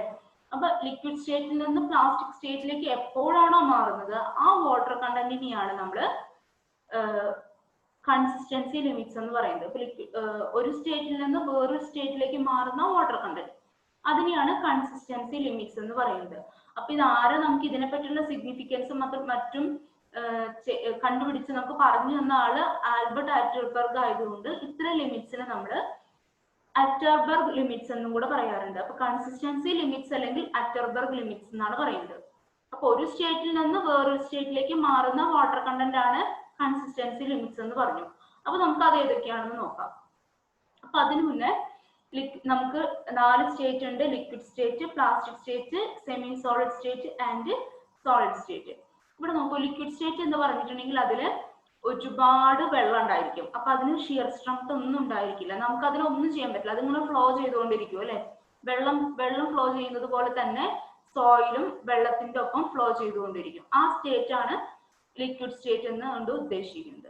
ഇനി നമ്മൾ അതിനകത്തുള്ള വെള്ളം കുറച്ച് കൊണ്ടുവരുമ്പോഴാണ് ബാക്കി സ്റ്റേറ്റുകൾ ഫോം ചെയ്യുന്നത്. അപ്പൊ ലിക്വിഡ് സ്റ്റേറ്റിൽ നിന്ന് കുറച്ചുകൂടി വെള്ളം നമ്മൾ കുറച്ചു എന്ന് വിചാരിക്കും. അങ്ങനെയാണെന്നുണ്ടെങ്കിൽ അത് പ്ലാസ്റ്റിക് സ്റ്റേറ്റിലേക്ക് മാറും. അപ്പൊ അതിന് കുറച്ചുകൂടെ സ്ട്രെങ്ത് ഒക്കെ കിട്ടാനായിട്ട് തുടങ്ങും. അത് it develops shear strength, can be mould to different shapes without rupture due to its plasticity. അപ്പൊ അതിന് പ്ലാസ്റ്റിസിറ്റി വരും. പ്ലാസ്റ്റിസിറ്റി വരുന്ന കാരണം തന്നെ നമുക്കതിനെ പൊട്ടാതെ, ബ്രേക്കിംഗ് ഒന്നും സംഭവിക്കാതെ തന്നെ പല ഷേപ്പിലേക്ക് മോൾഡ് ചെയ്യാനായിട്ട് സാധിക്കും. നമ്മൾ കളിമണ്ണ് കൊണ്ട് ഓരോരോ രൂപങ്ങൾ ഉണ്ടാക്കുന്നത് ഓർക്കുക. ആ സ്റ്റേറ്റ് ആണ് പ്ലാസ്റ്റിക് സ്റ്റേറ്റ്. ഇനി കുറച്ചുകൂടെ വെള്ളം കുറച്ചു, അപ്പൊ എന്ത് സംഭവിച്ചു? അതിന്റെ പ്ലാസ്റ്റിസിറ്റി ഒക്കെ നഷ്ടപ്പെട്ടു. അതായത് നമ്മൾ അതിനെ മോൾഡ് ചെയ്യാൻ ശ്രമിച്ചാലും മോൾഡിംഗ് ഒന്നും നടക്കില്ല. പകരം അത് ബ്രിട്ടിൽ ക്യാരക്ടർ, പൊട്ടിപ്പോവാനായിട്ട് ശ്രമിക്കും. കാരണം അതിലെ വെള്ളം അത്രയും വാട്ടർ കണ്ടന്റ് അത്രയും കുറഞ്ഞു തുടങ്ങി അല്ലെ. അത് നമ്മൾ മോൾഡ് ചെയ്യാൻ ശ്രമിക്കുമ്പോൾ ബ്രിട്ടിൽ ക്യാരക്ടർ കാണിച്ചു തുടങ്ങും. അതിന്റെ പ്ലാസ്റ്റിസിറ്റി എല്ലാം പോയിട്ടുണ്ടാവും. ഇനി സോളിഡ് സ്റ്റേറ്റിലേക്ക് എത്തിക്കഴിഞ്ഞിട്ടുണ്ടെങ്കിൽ അത് ഡ്രൈ സ്റ്റേറ്റിലേക്ക് മാറി. വാട്ടർ കണ്ടന്റ് കംപ്ലീറ്റ് ആയിട്ട് കുറഞ്ഞു. എന്നിട്ട് വോയിഡ്സിനകത്തെല്ലാം എന്ത് സംഭവിച്ചു? എയർ ഫില്ല് ചെയ്തു. നമുക്ക് പിന്നെ അതിനെ കംപ്രസ് ചെയ്യാനൊന്നും സാധിക്കില്ല. അതുകൊണ്ട് തന്നെ അതിന്റെ വോള്യത്തിൽ പിന്നെ യാതൊരു മാറ്റം, ഒരു കോൺസ്റ്റന്റ് ആയിട്ട് തന്നെ തുടർന്നുകൊണ്ടിരിക്കും. ഓക്കെ, നമ്മള് പിന്നെ വാട്ടർ കണ്ടന്റ് അത്രയും കുറഞ്ഞു, കംപ്ലീറ്റ് ഇവാപറേറ്റ് ചെയ്ത് പോയി. അത്രയും സ്റ്റേറ്റുകൾ മനസ്സിലായല്ലോ. ആദ്യം ലിക്വിഡ് സ്റ്റേറ്റ്, ഇവിടെ ഒരു ഗ്രാഫ് നിങ്ങൾക്ക് കാണാനായിട്ട് സാധിക്കും. വാട്ടർ കണ്ടന്റും വോളിയം ഓഫ് സോളിഡ്സും വെച്ചിട്ടുള്ള ഒരു ഗ്രാഫ്. ഈ ഗ്രാഫ് നിർബന്ധമായിട്ടും പഠിക്കണം കേട്ടോ. ഗ്രാഫിന്റെ ഷേപ്പ് നോക്കൂ. ആദ്യം ലിക്വിഡ് സ്റ്റേറ്റ് ആയിരുന്നു അല്ലെ. ഇപ്പൊ ലിക്വിഡ് സ്റ്റേറ്റ് ആയിരുന്നു. ഈ ഒരു ഭാഗത്ത് എന്ന് പറയുന്നത് ലിക്വിഡ് സ്റ്റേറ്റ് ആണ്. പിന്നെ വെള്ളത്തിന്റെ അളവ് ഇങ്ങനെ കുറഞ്ഞു വന്ന് അവസാനം ഒരു കോൺസ്റ്റന്റ് ആയി നിന്നു അല്ലെ. വോളിയം എന്ന് പറയുന്നത് കോൺസ്റ്റന്റ് ആയിട്ട് നിന്നു. അപ്പൊ നമ്മൾ അതിന് ഈ ഒരു ഭാഗം എന്ന് പറയുന്നത് ലിക്വിഡ് സ്റ്റേറ്റ്, ഈ ഒരു ഭാഗമാണ് പ്ലാസ്റ്റിക് സ്റ്റേറ്റ്, ഈ ഒരു ഭാഗമാണ് സെമി സോളിഡ് സ്റ്റേറ്റ്, അതുപോലെ ഈ ഒരു ഭാഗമാണ് സോളിഡ് സ്റ്റേറ്റ്. സോളിഡ് സ്റ്റേറ്റിൽ എത്തിക്കഴിഞ്ഞിട്ടുണ്ടെങ്കിൽ വോള്യത്തിൽ പിന്നെ ഒരു മാറ്റം സംഭവിക്കില്ല. അത് കോൺസ്റ്റന്റ് ആയിട്ട് തന്നെ നിൽക്കും. ഓക്കെ, ക്ലിയർ ആണോ? ഇവിടെ നമ്മൾ വാട്ടർ കണ്ടന്റ് ഇങ്ങനെ കുറച്ചാണ് കൊണ്ടുവരുന്നത് അല്ലെ. വാട്ടർ കണ്ടന്റ് ഇങ്ങനെ കുറച്ച് കൊണ്ടുവരുന്നു. വോള്യം കുറഞ്ഞു വരുന്നു. പിന്നെ ഒരു പെർട്ടിക്കുലർ പോയിന്റിൽ എത്തുമ്പോൾ എന്ത് സംഭവിക്കും? അത് കോൺസ്റ്റന്റ് ആയി നിൽക്കുന്നു. അപ്പൊ ഇത് ശ്രദ്ധിക്കുക. ഈ ഗ്രാഫ് അറിഞ്ഞിരിക്കണം. കൺസിസ്റ്റൻസി ലിമിറ്റ്സിൽ നിങ്ങൾ ഈ ഗ്രാഫ് അറിഞ്ഞിരിക്കണം. ഓക്കെ, ഇനി ഇത് ആ ഗ്രാഫ് തന്നെയാണ്. നമുക്ക് 4 സ്റ്റേറ്റ് ആണുള്ളത് അല്ലെ. ലിക്വിഡ് സ്റ്റേറ്റ് ഉണ്ട്, പ്ലാസ്റ്റിക് സ്റ്റേറ്റ് ഉണ്ട്. അപ്പൊ ലിക്വിഡ് സ്റ്റേറ്റിൽ നിന്നും പ്ലാസ്റ്റിക് സ്റ്റേറ്റിലേക്കുള്ള ഒരു ചേഞ്ച്, ഒരു മാറ്റം ഉണ്ട് അല്ലെ. അപ്പൊ ലിക്വിഡ് സ്റ്റേറ്റിൽ നിന്ന് പ്ലാസ്റ്റിക് സ്റ്റേറ്റിലേക്ക് മാറുന്ന ആ വാട്ടർ കണ്ടന്റിനെ പറയുന്ന പേരാണ് liquid limit. Clear? Water content at which soil changes from liquid state to plastic state is known as liquid limit. It is known as a liquid limit and it is represented as WL. Okay. അപ്പോൾ നമുക്ക് ഗ്രാഫിൽ ഇതേ mark ചെയ്തിട്ടുണ്ട്. ഈ ഒരു point ആയിരിക്കും liquid state എന്നതുകൊണ്ട് ഉദ്ദേശിക്കുന്നത്, ലിക്വിഡ് ലിമിറ്റ് കൊണ്ട് ഉദ്ദേശിക്കുന്നത്. ഓക്കെ, നമുക്കിനി പ്ലാസ്റ്റിക് സ്റ്റേറ്റ്, തൊട്ടപ്പുറത്തെ സ്റ്റേറ്റ് ഏതാ? Semi solid state. പ്ലാസ്റ്റിക് സ്റ്റേറ്റിൽ നിന്ന് സെമി സോളിഡ് സ്റ്റേറ്റിലേക്ക് മാറുന്ന വാട്ടർ കണ്ടന്റ് ആണ് പ്ലാസ്റ്റിക് ലിമിറ്റ്. ഓക്കെ, തെറ്റിപ്പോകരുത്. പ്ലാസ്റ്റിക് സ്റ്റേറ്റിൽ നിന്ന് സെമി സോളിഡ് സ്റ്റേറ്റിലേക്ക് മാറുന്ന വാട്ടർ കണ്ടന്റ് ആണ് എന്ത്? Plastic limit. It is represented as WP. Okay, അല്ലെങ്കിൽ ഇത് പ്ലാസ്റ്റിക്കിന്റെ സെമി സോളിഡ് സ്റ്റേറ്റിന്റെ ബൗണ്ടറി ആണെന്നും പറയാം. ഇനി അടുത്ത സ്റ്റേറ്റ് ഏതാ? Solid state. സെമി സോളിഡ് സ്റ്റേറ്റും സോളിഡ് സ്റ്റേറ്റിനും ഇടയ്ക്ക് അതിൽ മാറുന്ന വാട്ടർ കണ്ടന്റ് ആണ് എന്ത്? Shrinkage limit. അപ്പൊ നമ്മുടെ കൺസിസ്റ്റൻസി ലിമിറ്റ്സ് അല്ലെങ്കിൽ അറ്റർബർഗ് ലിമിറ്റ്സ് എന്ന് പറയുന്നത് ഏതൊക്കെയാണ്? Liquid limit, plastic limit and shrinkage limit. 3 consistency limits ആണ് നമുക്കുള്ളത്. Liquid limit, plastic limit, shrinkage limit. 4 സ്റ്റേറ്റുകൾ. ഒരു സ്റ്റേറ്റിൽ നിന്ന് വേറൊരു സ്റ്റേറ്റിലേക്ക് മാറുന്ന വാട്ടർ കണ്ടന്റിനെയാണ് നമ്മൾ കൺസിസ്റ്റൻസി ലിമിറ്റ് അല്ലെങ്കിൽ അറ്റർബർഗ് ലിമിറ്റ് എന്ന് പറയുന്നത്. ഓക്കെ, ക്ലിയർ ആയല്ലോ?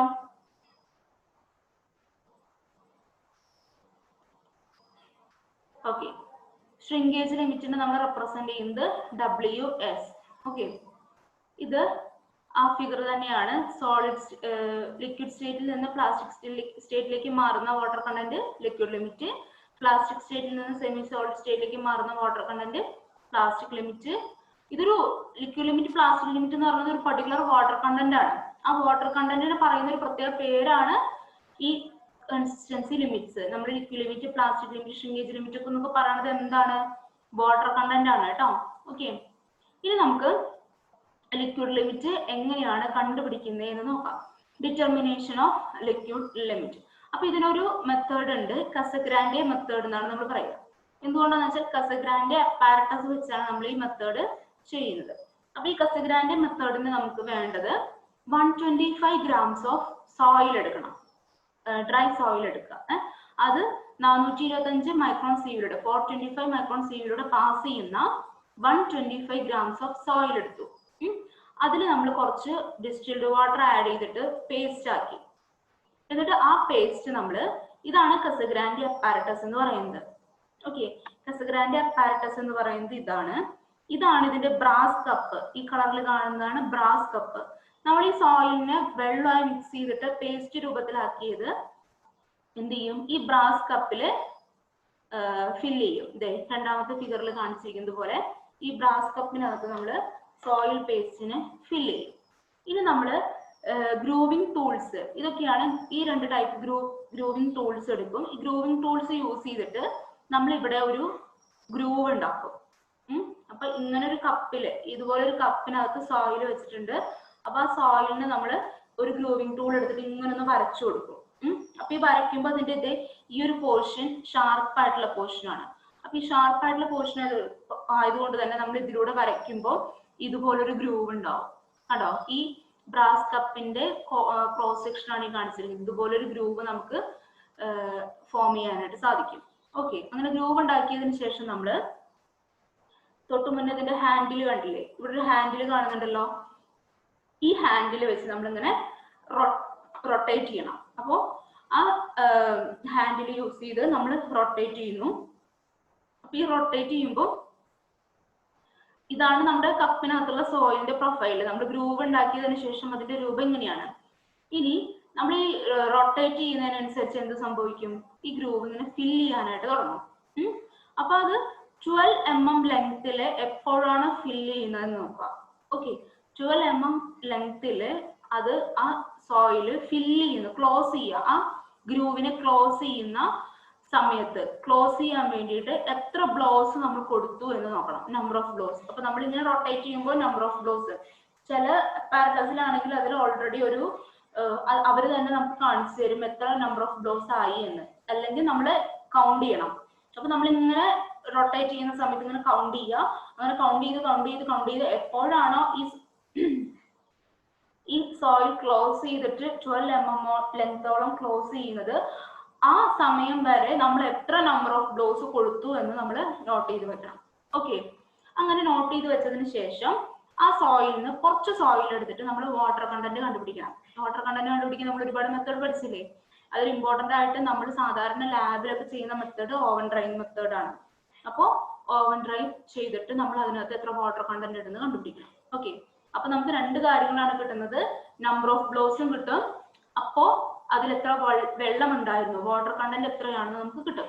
ഓക്കെ, അങ്ങനെ നമ്മൾ ഈ പ്രൊസീജിയർ റിപ്പീറ്റ് ചെയ്തുകൊണ്ടിരിക്കുക. എങ്ങനെ? നമ്മുടെ നമ്പർ ഓഫ് ബ്ലോസ് 10 മുതൽ 40 വരെ ആകുന്നത് വരെ നമ്മൾ ഈ പ്രൊസീജിയർ റിപ്പീറ്റ് ചെയ്യുക. അത് ക്ലോസ് ചെയ്യാനായിട്ട്, ആ സോയിൽ ക്ലോസ് ചെയ്യാനായിട്ട് 10 to 40 നമ്പർ ഓഫ് ബ്ലോസ് മതി എന്ന് എത്തുന്നത് വരെ നമ്മൾ ഈ പ്രൊസീജിയർ റിപ്പീറ്റ് ചെയ്യണം. ആ ഓരോ തവണ നമ്മൾ റിപ്പീറ്റ് ചെയ്യുമ്പോഴും ആ കുറച്ച് സോയിൽ എടുത്തിട്ട് നമ്മൾ വാട്ടർ കണ്ടന്റും കണ്ടുപിടിച്ച് വെക്കണം. ഓക്കെ, അപ്പൊ നമുക്ക് നമ്പർ ഓഫ് ബ്ലോസും കറസ്പോണ്ടിങ് വാട്ടർ കണ്ടന്റും, നമ്പർ ഓഫ് ബ്ലോസ് ആണ്, നമ്പർ ഓഫ് ബ്ലോസും കറസ്പോണ്ടിങ് ആയിട്ടുള്ള വാട്ടർ കണ്ടന്റും കിട്ടും അല്ലെ? അത് വെച്ച് നമ്മൾ എന്ത് ചെയ്യും? ഒരു ഗ്രാഫ് വരയ്ക്കും. ലോഗരിതമിക് ഗ്രാഫ് ആണ്, അത് ശ്രദ്ധിക്കണം. അതിൽ നമ്മൾ എന്ത് ചെയ്തു? എക്സ് ആക്സിസിൽ നമ്പർ ഓഫ് ബ്ലോസും കൊടുത്തു, വൈ ആക്സിസിൽ വാട്ടർ കണ്ടന്റും കൊടുത്തു. നമ്പർ ഓഫ് ബ്ലോസും വാട്ടർ കണ്ടന്റും നമ്മൾ കണ്ടുപിടിച്ചു അല്ലെ? എന്നിട്ട് നമ്മൾ ഒരു ഗ്രാഫ് വരയ്ക്കുകയാണെന്നുണ്ടെങ്കിൽ നമുക്കൊരു ഇതുപോലൊരു സ്ട്രേറ്റ് ലൈൻ ആണ് കിട്ടുക. എന്നിട്ട് അതിനകത്ത് ഈ നമ്പർ ഓഫ് ബ്ലോസിന്റെ അവിടെ 25, ഇതാണ് ശ്രദ്ധിക്കേണ്ടത്, 25 നമ്പർ ഓഫ് ബ്ലോസിന് കറസ്പോണ്ടിങ് ആയിട്ട് എത്ര വാട്ടർ കണ്ടന്റ് ആവശ്യം വന്നു നമ്മൾ ഇതിനെ കണക്ട് ചെയ്താൽ മതി അല്ലെ? ഇവിടെ 25 നമ്പർ ഓഫ് ബ്ലോസിന് കറസ്പോണ്ടിങ് ആയിട്ടുള്ള വാട്ടർ കണ്ടന്റ് എത്രയാണോ അതാണ് ആ സോയിലിന്റെ ലിക്വിഡ് ലിമിറ്റ്. ക്ലിയർ ആയോ? The water content corresponding to 25 number of blows is read from the graph is taken as liquid limit. ഈ 25 നമ്പർ ഓഫ് ബ്ലോസിന് കറസ്പോണ്ടിങ് ആയിട്ടുള്ള എത്ര വാട്ടർ കണ്ടന്റ് ഉണ്ടോ അതിനെയാണ് നമ്മൾ ലിക്വിഡ് ലിമിറ്റ് ആയിട്ട് കാണിക്കുന്നത്. ഈ കർവ് ഉണ്ടല്ലോ, ഈ ബ്ലൂ കളറിലൂടെ കാണിച്ചിരിക്കുന്ന curve, this curve is known as flow curve of soil. Okay, ഈ കർവിനെ നമ്മൾ പറയുന്ന പേരാണ് ഫ്ലോ കർവ്. ഇനിയും ഇത് ഡീപ്പ് ആയിട്ടുണ്ട്, ഇതിന്റെ ഈ ഫ്ലോ കർവിന്റെ സ്ലോപ്പ് എടുക്കും, അങ്ങനെ കുറെ കാര്യങ്ങൾ, ഫ്ലോ ഇൻഡെക്സ് എന്നൊക്കെ പറഞ്ഞ് നമുക്ക് കുറെ പഠിക്കാനുണ്ട്. അത് നമുക്കിപ്പോ വേണ്ട, ഇത്ര നോക്കുക. ഫ്ലോ, ഈ ഗ്രാഫിനെ പറയുന്ന പേരാണ് ഫ്ലോ കർവ്. ഇപ്പൊ എന്താണ് കസഗ്രാൻഡെ മെത്തേഡ് എന്ന് മനസ്സിലായല്ലോ? ഓക്കെ, ഒന്നുമില്ല, 425 മൈക്രോണിൽ പാസ് ചെയ്യുന്ന 125 ഗ്രാം സോയിൽ എടുത്തു, ഡിസ്റ്റിൽ വാട്ടർ അഴിച്ച് പേസ്റ്റ് ആക്കി, അത് ബ്രാസ് കപ്പിൽ കൊണ്ടുവന്ന് വെച്ചു, ഗ്രൂവിംഗ് ടൂൾ യൂസ് ചെയ്തിട്ട് നമ്മളൊരു ഗ്രൂവ് ഉണ്ടാക്കി, നമ്മൾ എന്ത് ചെയ്തു? ഹാൻഡിൽ പിടിച്ച് റൊട്ടേറ്റ് ചെയ്തു അല്ലെ? എന്നിട്ട് അത് 12 mm ലെങ്ത്തിൽ ക്ലോസ് ചെയ്യാനായിട്ട് എത്ര നമ്പർ ഓഫ് ബ്ലോസ് വേണ്ടി വന്നു എന്ന് നോക്കി. എന്നിട്ട് അതിൽ കുറച്ച് സോയിൽ എടുത്തിട്ട് വാട്ടർ കണ്ടന്റ് ഡിറ്റർമൈൻ ചെയ്യാനായിട്ട് വെച്ചു.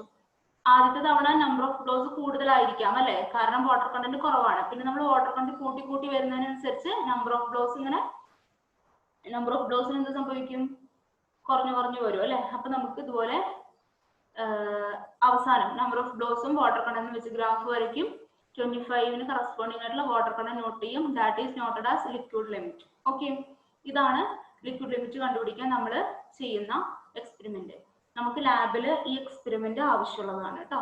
അപ്പൊ നമ്മുടെ ഫസ്റ്റ് കൺസിസ്റ്റൻസി ലിമിറ്റ് ആയിട്ടുള്ള ലിക്വിഡ് ലിമിറ്റ് എങ്ങനെയാ ചെയ്യുന്നതെന്ന് മനസ്സിലായില്ലേ? ഓക്കെ, ഇനി നമ്മുടെ നെക്സ്റ്റ് കൺസിസ്റ്റൻസി ലിമിറ്റ് ആയിട്ടുള്ള പ്ലാസ്റ്റിക് ലിമിറ്റ്. ഇത് ഒന്നുകൂടെ സിമ്പിൾ ആണ്. ഇതിലും നമ്മൾ 425 മൈക്രോൺ സീവിലൂടെ പാസ് ചെയ്യുന്ന സോയിലാണ് എടുക്കുക. അതിൽ നിന്നൊരു 30 ഗ്രാംസ് ഓഫ് സോയിൽ എടുത്തിട്ട് നമ്മൾ കുറച്ച് വെള്ളം ഒഴിച്ച് അതിനെ പേസ്റ്റ് ആക്കും. പേസ്റ്റ് ആക്കിയതിനു ശേഷം അതിൽ നിന്ന് കുറച്ച് എടുത്തിട്ട് നമ്മൾ എന്ത് ചെയ്യും? ബോൾ ആക്കും. കയ്യിൽ വെച്ച് ഇങ്ങനെ ബോൾ ആക്കും. ബോൾ ആക്കിയിട്ട് നമ്മൾ ഒരു ഗ്ലാസ് പ്ലേറ്റ് ഉണ്ടായിരിക്കും, ആ ഗ്ലാസ് പ്ലേറ്റിന്റെ അവിടെ വെച്ചിട്ട് നമ്മൾ ഇതുപോലെ ഇങ്ങനെ റോൾ ചെയ്യും. ഓക്കെ, നമ്മൾ ഇതുപോലെ ഇങ്ങനെ റോൾ ചെയ്തിട്ട് ഒരു റോഡ് പോലെ ഉണ്ടാക്കും. ഒരു വയേഴ്സ് എന്ന് പറയാം, 3 mm ഡയുള്ള വയേഴ്സ്. അപ്പൊ അത് ചെക്ക് ചെയ്യാനായിട്ട് 3 mm ഒരു റോഡ് നമ്മുടെ കൂടെ ഉണ്ടാവും. അത് രണ്ടും ഒരുമിച്ച് വെച്ച് ചെയ്താൽ മതി. അപ്പൊ അതിന്റെ തിക്നെസ് 3 mm ആയോ എന്ന് നമുക്ക് മനസ്സിലാക്കാനായിട്ട് സാധിക്കും. എന്നിട്ട് നമ്മൾ അത് എടുത്ത് നോക്കുക. അങ്ങനെ ചെയ്യുമ്പോൾ എപ്പോഴാണ് ക്രാക്സ് വീഴുന്നത് എന്ന് നോക്കുക. ആ വാട്ടർ കണ്ടന്റ് ആണ് എന്ത്? പ്ലാസ്റ്റിക് ലിമിറ്റ് എന്ന് പറയുന്നത്. അപ്പൊ നമ്മൾ ഗ്ലാസ് പ്ലേറ്റിൽ കൊണ്ടുപോയി വെച്ചു. ഗ്ലാസ് പ്ലേറ്റിൽ കൊണ്ടുപോയി വെച്ചിട്ട് കണ്ടില്ല, ഇതുപോലെ റോൾ ചെയ്തുകൊണ്ടിരിക്കും. നമ്മളിങ്ങനെ റോൾ ചെയ്തതിന് ശേഷം 3 mm ഡയ ഉള്ള വയേഴ്സ് ആക്കി മാറ്റും. എന്നിട്ട് എന്ത് ചെയ്യും, നമ്മൾ ഈ പ്രൊസീജിയർ റിപ്പീറ്റ് ചെയ്യണം. എന്തിനാ, നമ്മൾ 3 mm ഡയ ഉണ്ടാക്കുമ്പോൾ ക്രാക്സ് വീഴുന്ന വരെ നമ്മൾ ഈ പ്രോസസ്സ് റിപ്പീറ്റ് ചെയ്യണം. എങ്ങനെ? ഓക്കെ, അങ്ങനെ 3 mm ഡയ റോൾസ് വയേഴ്സ് ഉണ്ടാക്കുമ്പോൾ എപ്പോഴാണ് ക്രാക്ക് വീഴുന്നത് ആ വാട്ടർ കണ്ടന്റ് കണ്ടുപിടിക്കണം. ആ വാട്ടർ കണ്ടന്റിനെയാണ് നമ്മൾ പ്ലാസ്റ്റിക് ലിമിറ്റ് എന്നുകൊണ്ട് ഉദ്ദേശിക്കുന്നത്. Water content at which soil crumbles, അതിനെയാണ് നമ്മൾ പ്ലാസ്റ്റിക് ലിമിറ്റ് എന്ന് പറയാം. അപ്പൊ നമ്മൾ ഫസ്റ്റ് ടൈം എന്ത് ചെയ്തു, ഒരു പർട്ടിക്കുലർ എമൗണ്ട് വെള്ളം ഒഴിച്ചിട്ട് നമ്മൾ അതിൽ നിന്ന് കുറച്ചെടുത്തിട്ട് റോൾ ചെയ്തു. റോൾ ചെയ്തിട്ട് നോക്കി, അപ്പൊ 3 mm ഡൈ ആയിട്ട് അതിൽ ക്രംസ് ഒന്നും ഉണ്ടായില്ല അല്ലെ. അപ്പൊ കുറച്ചുകൂടി എടുക്കും നമ്മൾ. അപ്പോഴേക്കും വെള്ളം അതിൽ വറ്റിക്കൊണ്ടിരിക്കുമല്ലോ. നമ്മൾ അതിൽ നിന്ന് കുറച്ചുകൂടി എടുത്തു. എന്നിട്ട് ഇതുപോലെ റിപ്പീറ്റ് ചെയ്യാം. അപ്പൊ 3 mm ഡയ റോൾസ് ആകുമ്പോൾ എപ്പോഴാണോ അതിൽ ക്രാക്സ് വീഴുന്നത് ആ വാട്ടർ കണ്ടന്റ് നോട്ട് ചെയ്യുക. ആ വാട്ടർ കണ്ടന്റ് ആണ് പ്ലാസ്റ്റിക് ലിമിറ്റ് എന്ന് പറയുന്നത്. അങ്ങനെ നമ്മൾ 3 ടൈംസ് ചെയ്തിട്ട് 3 ടൈംസിന്റെ ആവറേജ് ആണ് റിസൾട്ട് ആയിട്ട് പറയുക, പ്ലാസ്റ്റിക് ലിമിറ്റ് ആയിട്ട്, അല്ലെങ്കിൽ അവസാനത്തെ റിസൾട്ട് ആയിട്ട് പറയുന്നത്. 3 തവണയെങ്കിലും നമ്മളത് ചെയ്യണം. ഓക്കെ, അപ്പൊ ഇത്രയാണ് പ്ലാസ്റ്റിക് ലിമിറ്റ് ചെയ്യാനുള്ള പ്രൊസീജിയർ.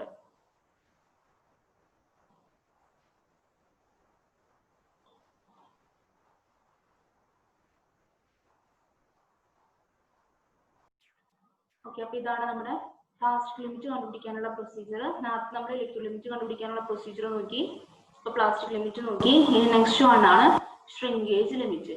ഇത് ഇത്രയും വലിയ പ്രൊസീജിയർ ആണ്.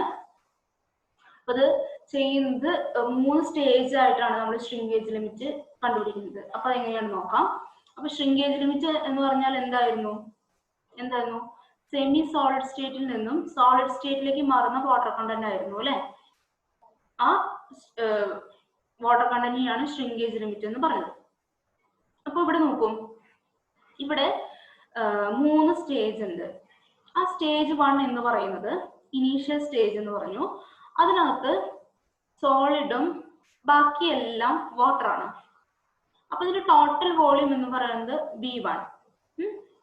അതുപോലെ സോളിഡ്സിന്റെ മാസ് എന്ന് പറയുന്നത് MS, ടോട്ടൽ മാസ് എന്ന് പറയുന്നത് M1. ഓക്കെ, ഇതാണ് ഇനീഷ്യൽ സ്റ്റേജിലുള്ള കണ്ടീഷൻസ്. സോളിഡ്സ് ഉണ്ട്, വാട്ടർ ഉണ്ട്, total volume V1, total mass M1, സോളിഡ്സിന്റെ മാസ് മാത്രം MS. ഓക്കെ, ഇനി ഇത് ഷ്രിങ്കേജ് ലിമിറ്റിൽ എത്തി എന്ന് വിചാരിക്കും. ഷ്രിങ്കേജ് ലിമിറ്റിൽ എത്തുക എന്ന് പറഞ്ഞിട്ടുണ്ടെങ്കിൽ അതിലെ വാട്ടർ കണ്ടന്റ് കുറഞ്ഞു അല്ലെ. അപ്പോ വാട്ടർ കണ്ടന്റ് കുറഞ്ഞിട്ട് അവിടെ എന്ത് കയറി, അവിടെ ഒരു ഗ്യാപ്പ് ഫില്ല് ചെയ്തു, ഗ്യാപ്പ് വരികയാണ് ചെയ്തത്. സോ നമ്മൾ ഇതിൽ ചെറിയൊരു മാറ്റം വരുത്തുകയാണ്. സോളിഡ്സിന്റെ മാസ് MS തന്നെ. രണ്ടാമത് ഈ വാട്ടറിന്റെയും സോളിഡിന്റെയും മാസ് എന്ന് പറയുന്നത് M2 ആയി. നേരത്തെ M1 ആയിരുന്നു, ഇപ്പൊ അതെന്തായി, M2 ആയി. ടോട്ടൽ വോളിയം നമുക്ക് നേരത്തെ V1 ആയിരുന്നു, ഇപ്പൊ എന്തായി, വാട്ടറും സോളിഡ്സും മാത്രം V2 ആയി. സോ ആ എത്ര ഭാഗമാണ് കുറഞ്ഞത് എത്രയാണ്, അതായത് വെള്ളത്തിന്റെ കുറവ് എത്ര സംഭവിച്ചു, V1 മൈനസ് V2 എന്ന് നമുക്ക് പറയാം. ഫിഗറിൽ നോക്കുക കേട്ടോ. ആദ്യം ടോട്ടൽ വോളിയം V1 ആയിരുന്നു, പിന്നീട് അത് V2 ആയി. അപ്പൊ എത്ര ലോസ് ചെയ്തു എന്ന് പറഞ്ഞിട്ടുണ്ടെങ്കിൽ ആ വോളിയം എന്ന് പറയുന്നത് V1 മൈനസ് V2 ആയി. ഓക്കെ, ക്ലിയർ ആയെന്ന് വിചാരിക്കുന്നത് സെക്കൻഡ് ഫിഗർ. ഇനി തേർഡ് സ്റ്റേജിലേക്ക് വരിക. തേർഡ് സ്റ്റേജിൽ പിന്നീട് എന്താ സംഭവിച്ചു, ഡ്രൈ സ്റ്റേജിലേക്ക് എത്തി. അതായത് കംപ്ലീറ്റ് വാട്ടർ ഇവാപ്പറേറ്റ് ചെയ്തു, അവിടെ എയർ ഫില്ല് ചെയ്തു അല്ലെ. അപ്പൊ സോളിഡ്സ് മാത്രമായി. അപ്പൊ സോളിഡ്സിന്റെ മാസ് MS. ഓക്കെ, സോളിഡിന്റെ മാസ് MS. ടോട്ടൽ വോളിയം എന്ന് പറയുന്നത് നേരത്തെ V2ന് ഈക്വൽ ആണല്ലോ, കാരണം V3 എന്ന് പറയുന്നത് V2, നമ്മുടെ വാട്ടറിന് പകരം അവിടെ എന്ത് കയറി, എയർ കയറി. So V3 is equal to V2, നേരത്തെ ഉണ്ടായിരുന്നു അത് തന്നെ. ഇനി ടോട്ടൽ മാസ് ആണെങ്കിലോ M3 ആയി മാറി. M1 ആയിരുന്നു ആദ്യം, പിന്നീട് M2 ആയി, പിന്നീട് M3 ആയി. പക്ഷെ M3 എന്ന് പറയുന്നത് MS-ന് ഈക്വൽ ആണല്ലോ, കാരണം മാസ് ഓഫ് എയർ നമ്മൾ 0 ആയിട്ടാണ് എടുക്കാറ് അല്ലെ. എയറിന്റെ മാസ് നമ്മൾ കൺസിഡർ ചെയ്യാറില്ല. സോ M3 എന്ന് പറയുന്നത് MS ആയി മാറി. ക്ലിയർ ആയെന്ന് വിചാരിക്കുന്നു 3 സ്റ്റേജ്. ഇനി നമ്മൾ ഷ്രിങ്കേജ് ലിമിറ്റ് കണ്ടുപിടിക്കാനുള്ള ഇക്വേഷനിലേക്കാണ് പോകുന്നത്.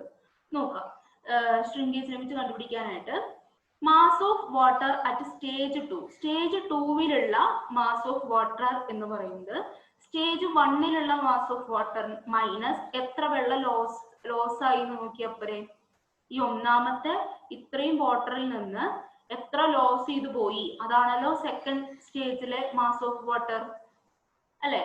ഇനി സ്റ്റേജ് 1-ലെ മാസ് ഓഫ് വാട്ടർ എത്രയാ? ടോട്ടൽ മാസ് m1 ആണ്. അതിൽ നിന്ന് ms മൈനസ് ചെയ്താൽ നമുക്ക് സ്റ്റേജ് 1-ലെ വാട്ടർ കിട്ടും അല്ലെ. സ്റ്റേജ് 1-ലെ വാട്ടർ കിട്ടും. ഇനി സെക്കൻഡ് സ്റ്റേജിലെ മാസ് ഓഫ് എത്ര വെള്ളം പോയി അതിന്റെ വോളിയം നമുക്കറിയാം, v1 മൈനസ് v2 ആണ്. പക്ഷെ മാസ് അറിയില്ല അല്ലെ. അപ്പൊ അതിന് നമ്മൾ ഡെൻസിറ്റി കൊണ്ട് മൾട്ടിപ്ലൈ ചെയ്താൽ മതി. വോളിയം നമുക്കറിയാം, മാസ് അറിയില്ല. അപ്പൊ മാസ് ആണ് കണ്ടുപിടിക്കേണ്ടത്. എത്ര വെള്ളം കുറഞ്ഞു, ആ കുറഞ്ഞ വെള്ളത്തിന്റെ മാസ് വേണം. അപ്പൊ നമ്മൾ ഈ വോളിയം നമുക്കറിയാം v1 മൈനസ് v2 ആണെന്ന്, അതേ ഇൻറ്റു ഡെൻസിറ്റി ചെയ്തു, ഡെൻസിറ്റി ഓഫ് വാട്ടർ. അപ്പൊ നമുക്ക് എത്ര വെള്ളം കുറഞ്ഞു എന്ന് കിട്ടും. അപ്പൊ രണ്ടാമത്തെ സ്റ്റേജിലെ മാസ് ഓഫ് വാട്ടർ എന്ന് പറയുന്നത് എന്തായി? ഫസ്റ്റ് സ്റ്റേജിലെ മാസ് ഓഫ് വാട്ടർ മൈനസ് രണ്ടാമത്തെ സ്റ്റേജിലെ എത്രയാണോ അത് ലോസ് ആയത് എന്ന് കണ്ടുപിടിച്ചാൽ മതി. അപ്പൊ നമുക്ക് ഫസ്റ്റ് സ്റ്റേജിലെ വാട്ടർ കിട്ടിയല്ലോ. എത്രയാണ്? m1 മൈനസ് ms മൈനസ് ഈ സ്റ്റേജിലെ വാട്ടർ എത്ര, ഈ രണ്ടാമത്തെ സ്റ്റേജിൽ എത്ര വെള്ളമാണ് കുറഞ്ഞത്? v1 minus v2 into rho W. അപ്പൊ അത് ഇതിൽ നിന്ന് മൈനസ് ചെയ്യാം. So mass of water at stage 2 is equal to mass of water at stage 1 m1 minus ms നമ്മളിവിടെ കണ്ടുപിടിച്ച് വെച്ചിട്ടുണ്ട്. m1 minus ms minus mass of lost water, അതിപ്പോ നമ്മൾ കണ്ടുപിടിച്ചു, v1 minus v2 into rho ഡബ്ല്യു. m1 minus ms minus v1 minus v2 into rho ഡബ്ല്യു. Okay. ഇനി shrinkage limit എന്ന് പറഞ്ഞാൽ ഒരു വാട്ടർ കണ്ടന്റ് അല്ലേ. ഷ്രിങ്കേജ് ലിമിറ്റ് എന്ന് പറഞ്ഞാൽ വാട്ടർ കണ്ടന്റ് ആണ്. വാട്ടർ കണ്ടന്റ് എന്ന് പറഞ്ഞു കഴിഞ്ഞാൽ mass of water by mass of solids അല്ലേ. നമ്മൾ പഠിച്ചിട്ടുണ്ടല്ലോ, mass of water by mass of solids. അപ്പൊ മാസ് ഓഫ് വാട്ടർ നമ്മളോട് കണ്ടുപിടിച്ച് വെച്ചു അല്ലെ. m1 minus ms minus v1 minus v2 into rho W whole divided by ms into 100. Okay. അപ്പൊ നമുക്ക് ഷ്രിങ്കേജ് ലിമിറ്റ് കിട്ടി. ഇനി ഈ m1 മൈനസ് ms എന്ന് പറയുന്നത് എന്താ? m1 minus ms by ms എന്ന് പറഞ്ഞാൽ അത് എന്തായിരിക്കും? ഞാൻ ഇവിടെ വരച്ച് കാണിക്കാം.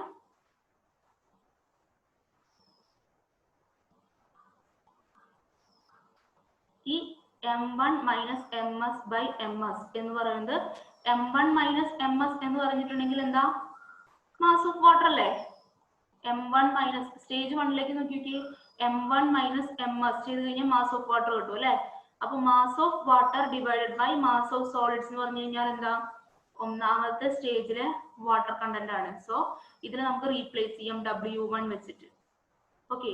അതിന് നമ്മൾ റീപ്ലേസ് ചെയ്തു, w1 വെച്ച് റീപ്ലേസ് ചെയ്തു. അങ്ങനെയാണ് നമുക്ക് എന്ത് കിട്ടിയത്? w1 minus v1 minus v2 into rho w divided by ms എന്ന് കിട്ടിയത്. ഓക്കെ. അപ്പൊ ഇതാണ് ഷ്രിങ്കേജ് ലിമിറ്റ് കണ്ടുപിടിക്കാനുള്ള ഇക്വേഷൻ. ഓക്കെ. അപ്പൊ ഇതിൽ ഓരോന്നും കണ്ടുപിടിക്കുന്നത് എങ്ങനെയാണെന്നാണ് നമ്മൾ 3 സ്റ്റെപ്പിലായിട്ട് ചെയ്യുന്നത്. ക്ലിയർ ആയില്ലേ? അപ്പൊ എങ്ങനെയാണ് ചെയ്യാന്ന് നമുക്ക് നോക്കുക. നമ്മൾ ഇതിന് വേണ്ടിയിട്ട് മെർക്കുറി ഡിസ്പ്ലേസ്മെന്റ് മെത്തേഡ് ആണ് യൂസ് ചെയ്യുന്നത്. മെർക്കുറി ഡിസ്പ്ലേസ്മെന്റ് മെത്തേഡ് നമുക്ക് നോക്കാം.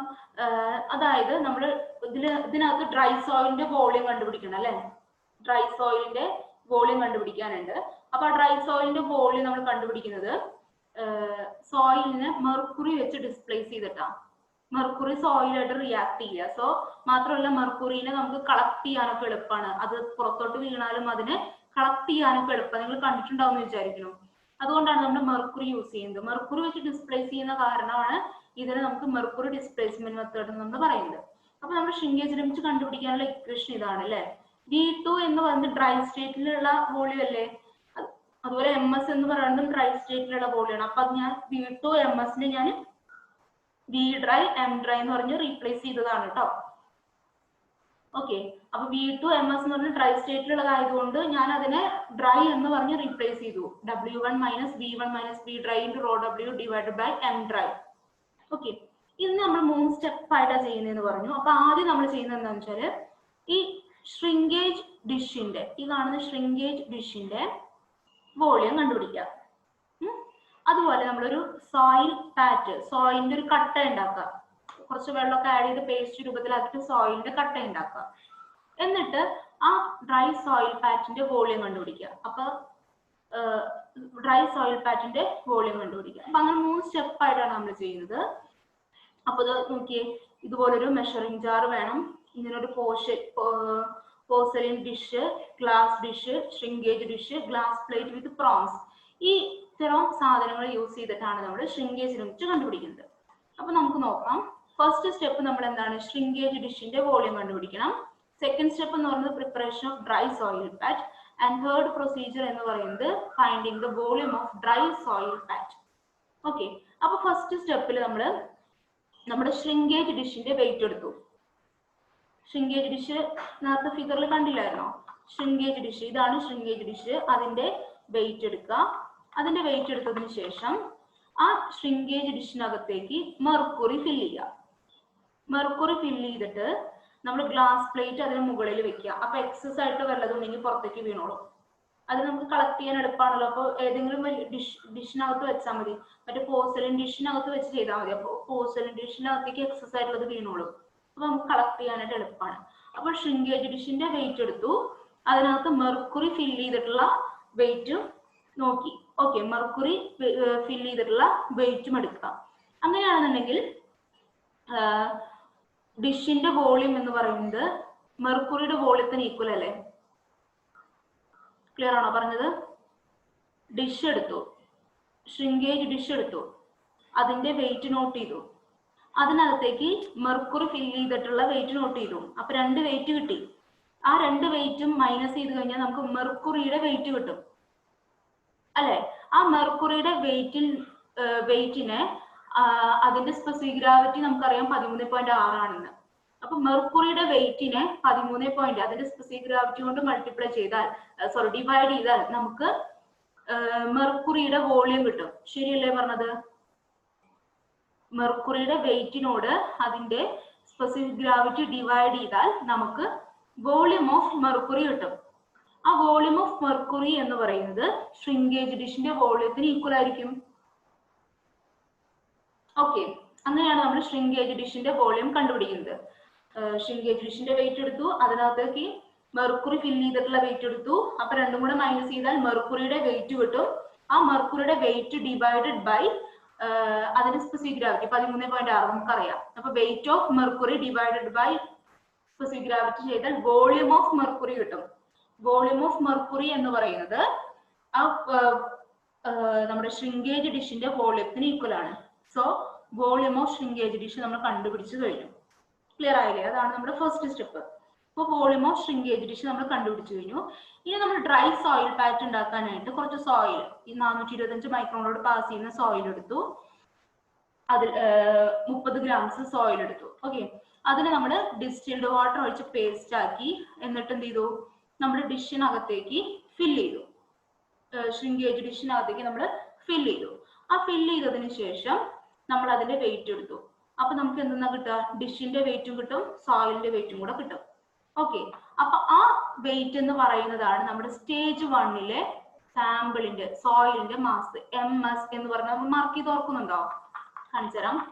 Stage 1 mass. ഓക്കെ, ഈ MS ആണ് നമുക്ക് കിട്ടുന്നത്. മനസ്സിലായോ? സ്റ്റേജ് 1 MS ആണ് നമുക്ക് എവിടെ ഡ്രൈ സോയിൽ, നമ്മൾ സോയിൽ പാറ്റ് ഉണ്ടാക്കിയപ്പോൾ നമുക്ക് കിട്ടിയത്. എന്താ ചെയ്തത്? 30 ഗ്രാം സോയിൽ എടുത്തു, വാട്ടർ വെച്ച് പേസ്റ്റ് ആക്കി ഡിഷിൽ ഫില്ല് ചെയ്തു.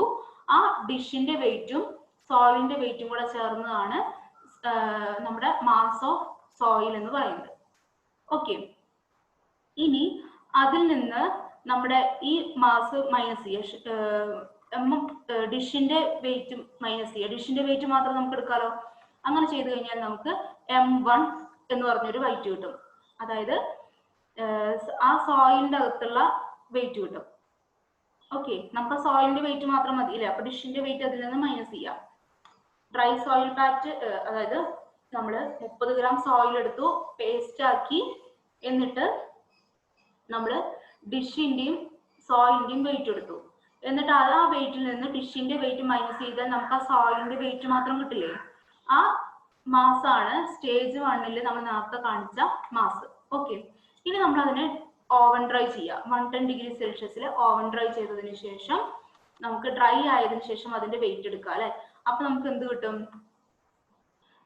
ഡ്രൈ ആയിട്ടുള്ള അതിന്റെ വെയിറ്റ് കിട്ടും. That is water content at stage 1. Stage 1ലുള്ള വാട്ടർ കണ്ടന്റ് ആണ് കിട്ടുന്നത്. എങ്ങനെ? ടോട്ടൽ മാസ് m1 ആണ് അല്ലെ. അതിൽ നിന്ന് ഡ്രൈ ആയിട്ടുള്ള വെയിറ്റ് മൈനസ് ചെയ്തു, ഡിവൈഡഡ് ബൈ ഡ്രൈ ചെയ്ത് കഴിഞ്ഞാൽ നമുക്ക് W1 കിട്ടും.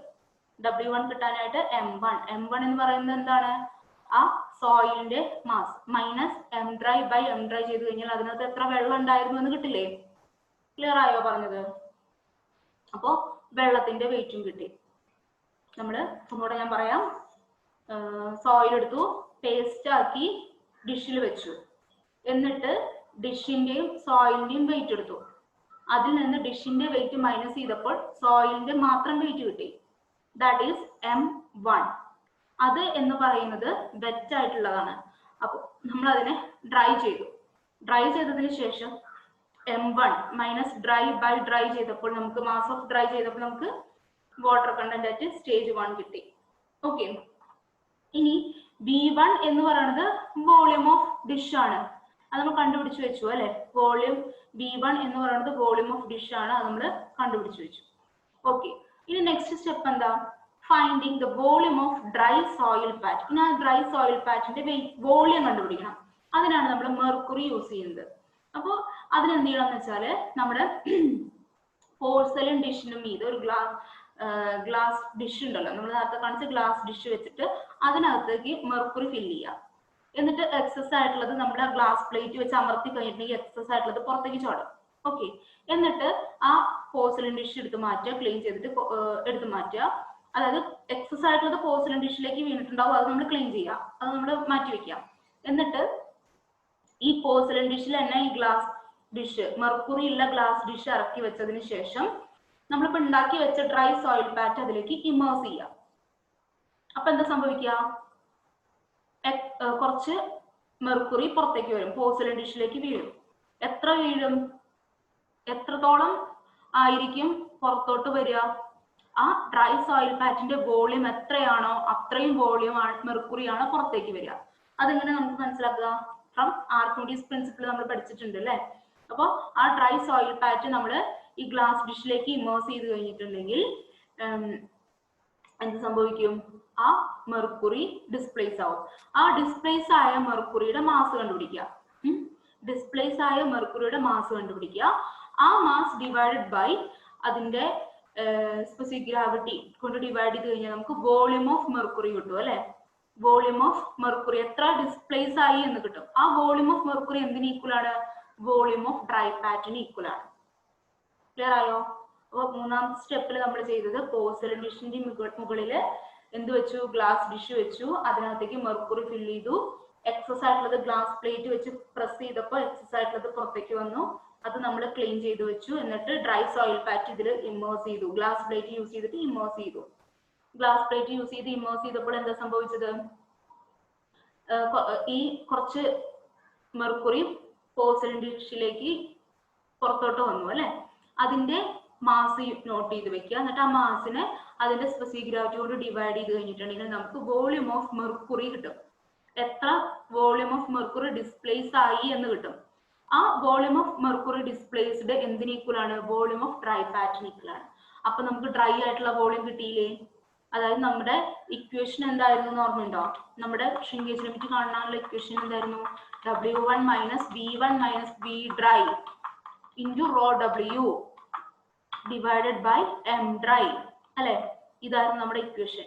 ഇതിൽ W1 നമ്മൾ കണ്ടുപിടിച്ചു, V1 കണ്ടുപിടിച്ചു, V ഡ്രൈ കണ്ടുപിടിച്ചു, M ഡ്രൈ കണ്ടുപിടിച്ചു. എല്ലാ വാല്യൂസ് ആയില്ലേ? അപ്പൊ നമുക്ക് ഈ രീതിയിലാണ് നമ്മൾ ഷ്രിങ്കേജ് ലിമിറ്റ് കണ്ടുപിടിക്കുന്നത്. നമുക്ക് നോക്കാം. അപ്പോൾ ഈ ഇക്വേഷനിലെല്ലാം സബ്സ്റ്റിറ്റ്യൂട്ട് ചെയ്ത് കഴിഞ്ഞാൽ നമുക്ക് എന്ത് കിട്ടി? ഷ്രിങ്കേജ് ലിമിറ്റും കിട്ടി. അപ്പൊ ഇങ്ങനെയാണ് നമ്മുടെ കൺസിസ്റ്റൻസി ലിമിറ്റ്സ് നമ്മൾ കണ്ടുപിടിക്കുന്നത്. നമുക്ക്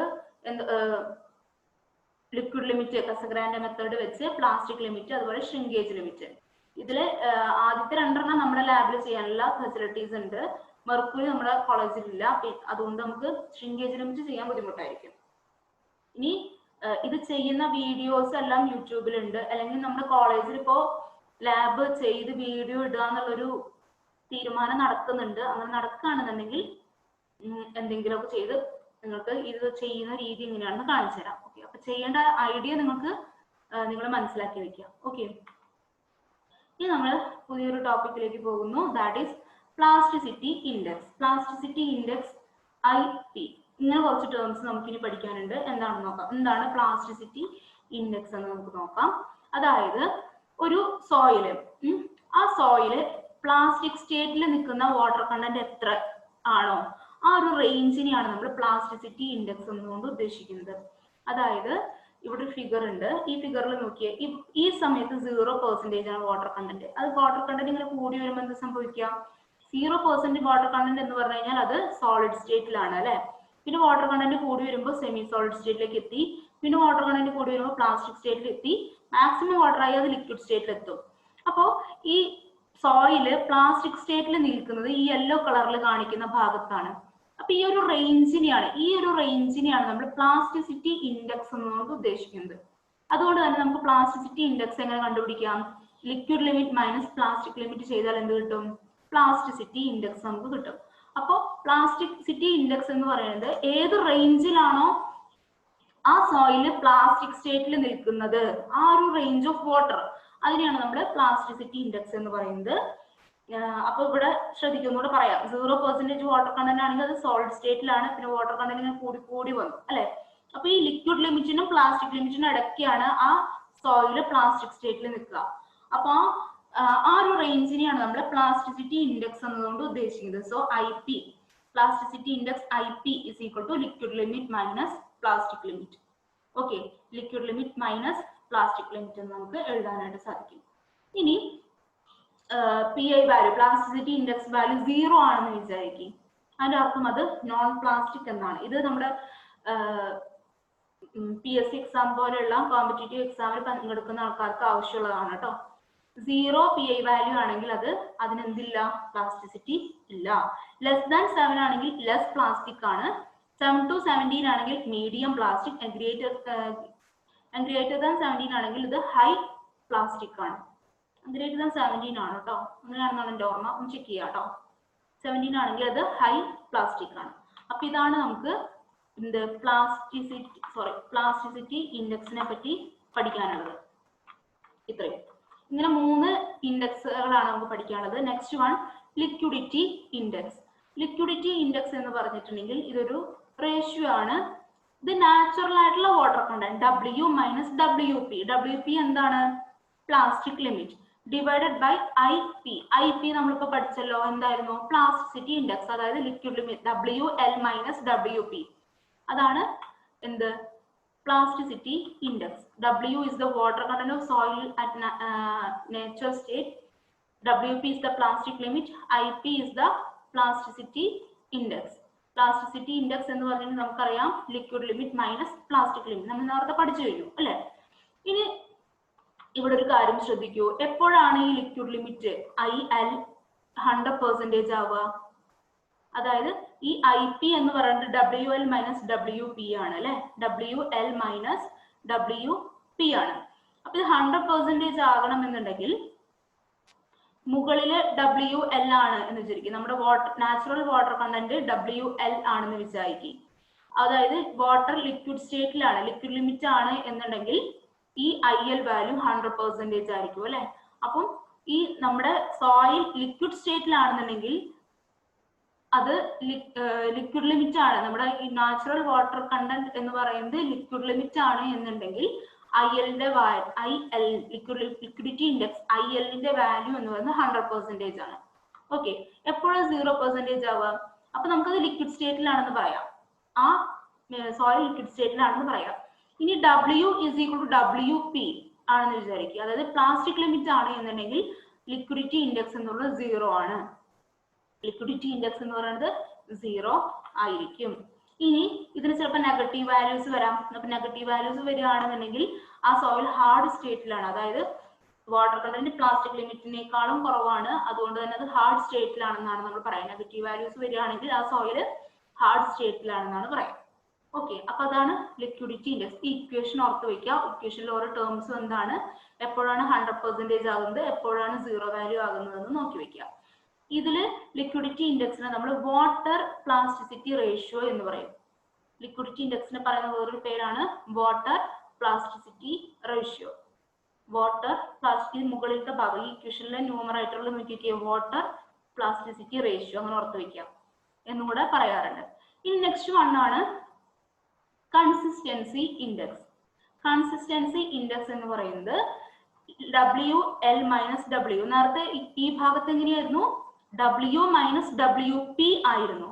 അപ്പൊ കൺസിസ്റ്റൻസി ഇൻഡെക്സ് ആയപ്പോൾ അത് എന്തായി, WL minus W into 100/IP. W എന്ന് പറഞ്ഞു കഴിഞ്ഞാൽ നാച്ചുറൽ കണ്ടീഷനിലുള്ള വാട്ടർ കണ്ടന്റ്, WL എന്ന് പറയുന്നത് ലിക്വിഡ് ലിമിറ്റ്, IP എന്ന് പറയുന്നത് plasticity index, liquid limit minus plastic limit. Okay, ഇതിലെ നാച്ചുറൽ വാട്ടർ കണ്ടന്റ് W എന്നാണ് ഇവിടെ എഴുതിയിട്ടുള്ളത്.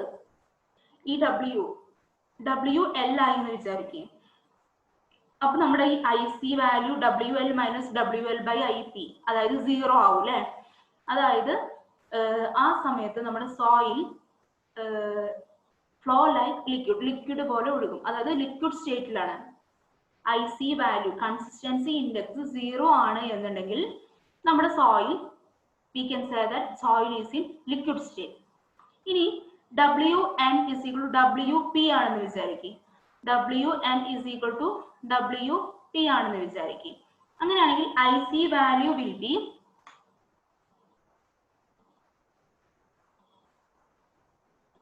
ഒരു മിനിറ്റ്, ചെറിയൊരു കറക്ഷൻ ഉണ്ട്, ഒരു മിനിറ്റ്.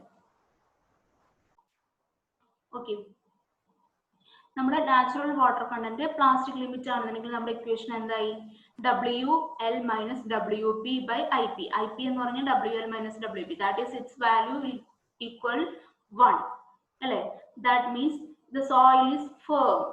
അതിന് ചെറിയ ഡീഫോർമേഷൻ ഒക്കെ സംഭവിക്കും, അതായത് അത് സോളിഡ് സ്റ്റേറ്റിലോ അല്ലെങ്കിൽ സെമി സോളിഡ് സ്റ്റേറ്റിലാണോ എന്നാണ് അതിന്റെ അർത്ഥം. ഓക്കെ, അപ്പോ 0 വാല്യൂ ആണെന്നുണ്ടെങ്കിൽ അത് ലിക്വിഡ് സ്റ്റേറ്റിലും, ഈ ഗ്രേറ്റർ ദാൻ 1 അല്ലെങ്കിൽ ഈക്വൽ ടു 1 ആണെന്നുണ്ടെങ്കിൽ soil is in semi solid അല്ലെങ്കിൽ സോളിഡ് സ്റ്റേറ്റ് എന്ന് നമുക്ക് പറയാനായിട്ട് സാധിക്കും. അതാണ് കൺസിസ്റ്റൻസി ഇൻഡെക്സ്. അപ്പൊ നമ്മൾ പ്ലാസ്റ്റിസിറ്റി ഇൻഡെക്സ് നോക്കി, ലിക്വിഡിറ്റി ഇൻഡെക്സ് നോക്കി, കൺസിസ്റ്റൻസി ഇൻഡെക്സ് നോക്കി. മാറിപ്പോവരുത് കേട്ടോ, ഇക്വേഷൻ മാറിപ്പോവരുത്. ഓക്കെ, ഈ നെക്സ്റ്റ് വൺ ആണ് ഷ്രിങ്കേജ് റേഷ്യോ എന്ന് പറയുന്നത്. ഇത് ജസ്റ്റ് നിങ്ങൾ ആ റേഷ്യോ എന്താണെന്ന് പഠിച്ചു വെച്ചാൽ മതി.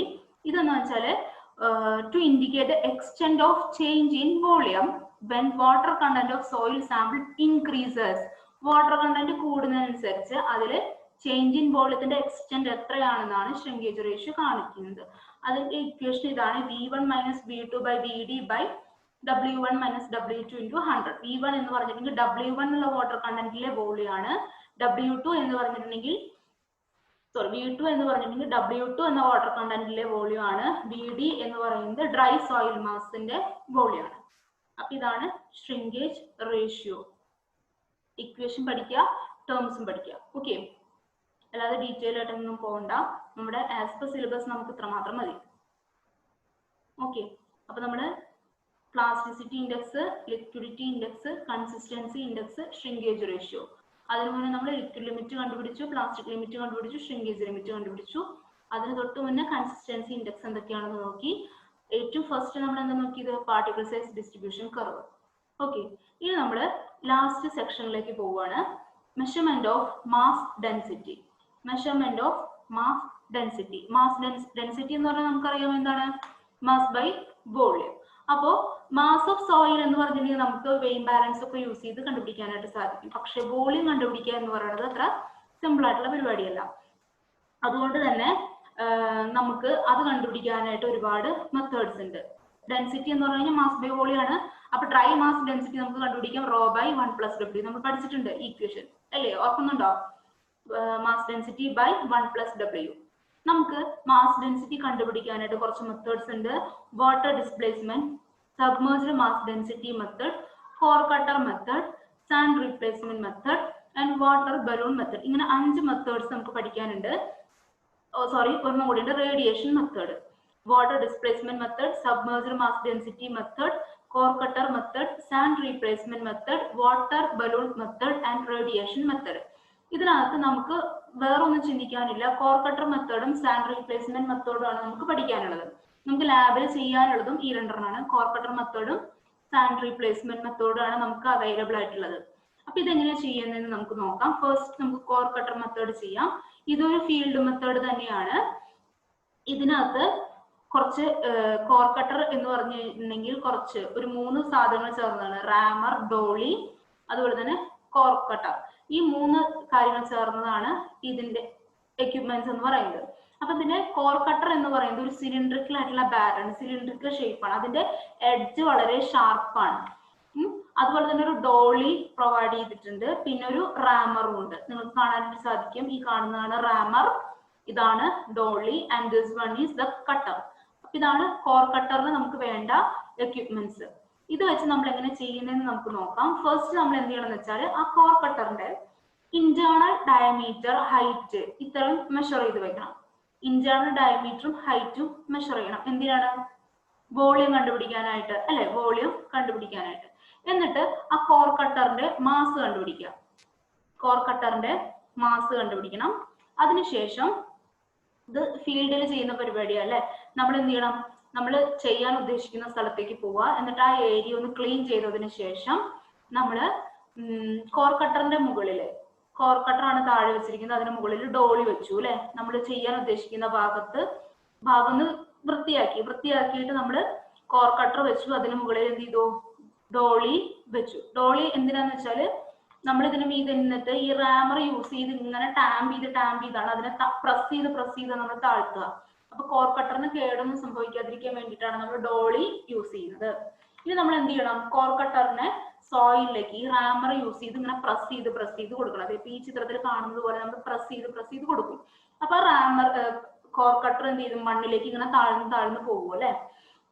അപ്പൊ നമ്മൾ എപ്പോഴാണ് നിർത്തേണ്ടത്? ആ ഡോളിയില് മുകളിൽ നിന്ന് 15 mm ഹൈറ്റിലേക്ക് താഴ്ന്നു കഴിഞ്ഞിട്ടുണ്ടെങ്കിൽ,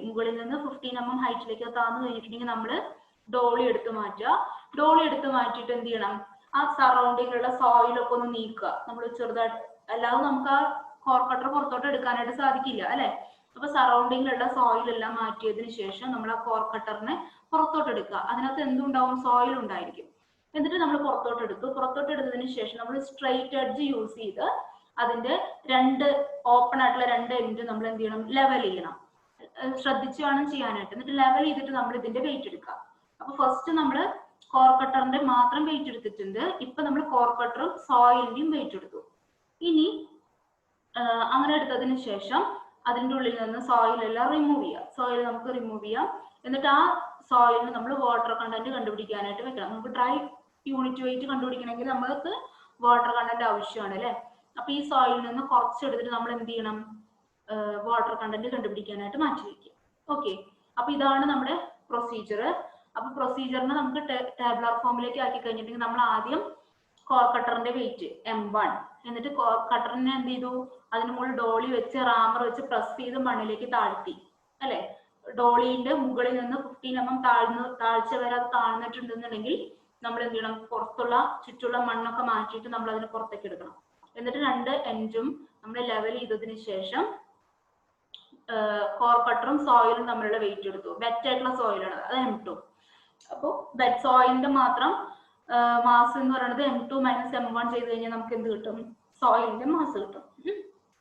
ഇനി ആ സോയിലിൽ നിന്ന് കുറച്ചെടുത്തിട്ട് നമ്മൾ വാട്ടർ കണ്ടന്റ് കണ്ടുപിടിക്കുക. അപ്പോൾ വാട്ടർ കണ്ടന്റ് കിട്ടും.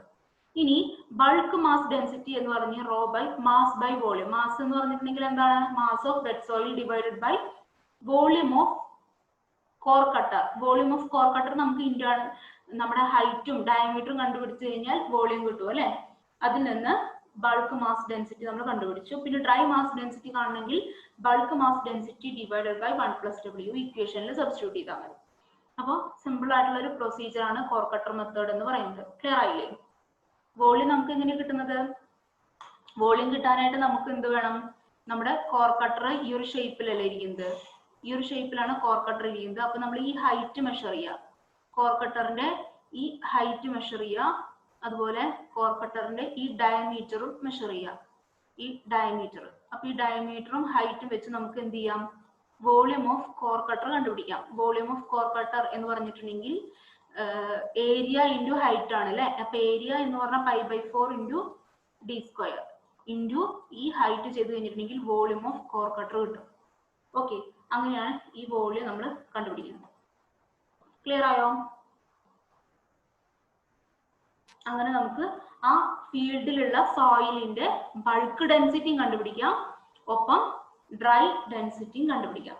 അപ്പൊ നിങ്ങൾക്ക് ചിലപ്പോൾ ക്വസ്റ്റ്യൻ വരെ ഇങ്ങനെയായിരിക്കും, ഫീൽഡിലുള്ള സോയിലിന്റെ ബൾക്ക് ഡെൻസിറ്റി കണ്ടുപിടിക്കാനുള്ള പ്രൊസീജിയർ എഴുതാൻ. അപ്പൊ ഇതുവരെ എഴുതിയാൽ മതി. ഈ ഡ്രൈ ഡെൻസിറ്റി ആണെങ്കിൽ ഈ ഒരു സ്റ്റെപ്പും കൂടെ ഇൻക്ലൂഡ് ചെയ്യാം. ഓക്കെ, അത്രേ ഉള്ളൂ, സിമ്പിൾ ആയിട്ടുള്ള പ്രൊസീജിയർ. ഓക്കെ, ഇനി നമുക്ക് next last one sand replacement method എങ്ങനെയാണെന്ന് നോക്കാം.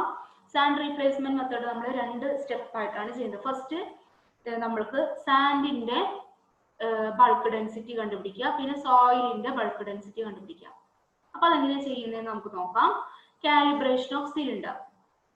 ആദ്യം നമുക്ക് ഇതാണ് നമ്മുടെ സാൻഡ് റീപ്ലേസ്മെന്റിന് വേണ്ട സാധനങ്ങൾ. ഇതിനെ നമ്മൾ കാലിബ്രേറ്റിംഗ് കണ്ടെയ്നർ എന്ന് പറയും. ഈ ചെറിയ സിലിണ്ടറിനെ നമ്മൾ കാലിബ്രേറ്റിംഗ് കണ്ടെയ്നർ എന്ന് പറയും. ഈ വലുതിനെ സാൻഡ് പോറിംഗ് സിലിണ്ടർ എന്ന് പറയും. ഇത് metal tray with a hole. ഇതിന്റെ സെന്ററിൽ ഒരു ഹോൾ ഉണ്ടായിരിക്കും. എന്തിനാണ് നമുക്ക് മനസ്സിലാക്കാം. അപ്പൊ ഇത് കാലിബ്രേറ്റിംഗ് സിലിണ്ടർ ആണ്, ഇതാണ് സാൻഡ് പോറിംഗ് സിലിണ്ടർ, ഇതാണ് മെറ്റൽ ട്രേ. നമ്മൾ ആദ്യം എന്ത് ചെയ്യണം, ഈ സിലിണ്ടറിക്കൽ കാലിബ്രേറ്റിംഗ് കണ്ടെയ്നറിന്റെ വോള്യം കണ്ടുപിടിക്കാനായിട്ട് അതിന്റെ ഡയമീറ്ററും ഹൈറ്റും മെഷർ ചെയ്യാം. എന്നിട്ട് എന്ത് ചെയ്യണം, V = π/4 d square into h ചെയ്ത് കഴിഞ്ഞിട്ടുണ്ടെങ്കിൽ ഇതിന്റെ വോള്യം നമുക്ക് കണ്ടുപിടിക്കാനായിട്ട് സാധിക്കും.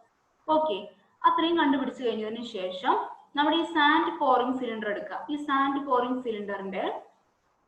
സിലിണ്ടറിനകത്തേക്ക് നമ്മൾ സാൻഡ് ഫില്ല് ചെയ്യുക. ഇതാണ് നമ്മുടെ സാൻഡ് പോറിംഗ് സിലിണ്ടർ. ഇതിനകത്ത് സാൻഡ് ഫില്ല് ചെയ്തു. അതാണ് ഈ ഒരു ഷെയ്ഡിൽ വ്യത്യാസം കണ്ടില്ലേ. അപ്പൊ എങ്ങനെ ഫില്ല് ചെയ്യണമെന്ന് വെച്ചാൽ ഈ ടോപ്പിൽ നിന്നൊരു 10 mm താഴ്ത്തിയിട്ട് വേണം നമ്മൾ ഫില്ല് ചെയ്യാനായിട്ട്. അത്രയും വേക്കൻ്റ് ആയിട്ട് ഇടണം.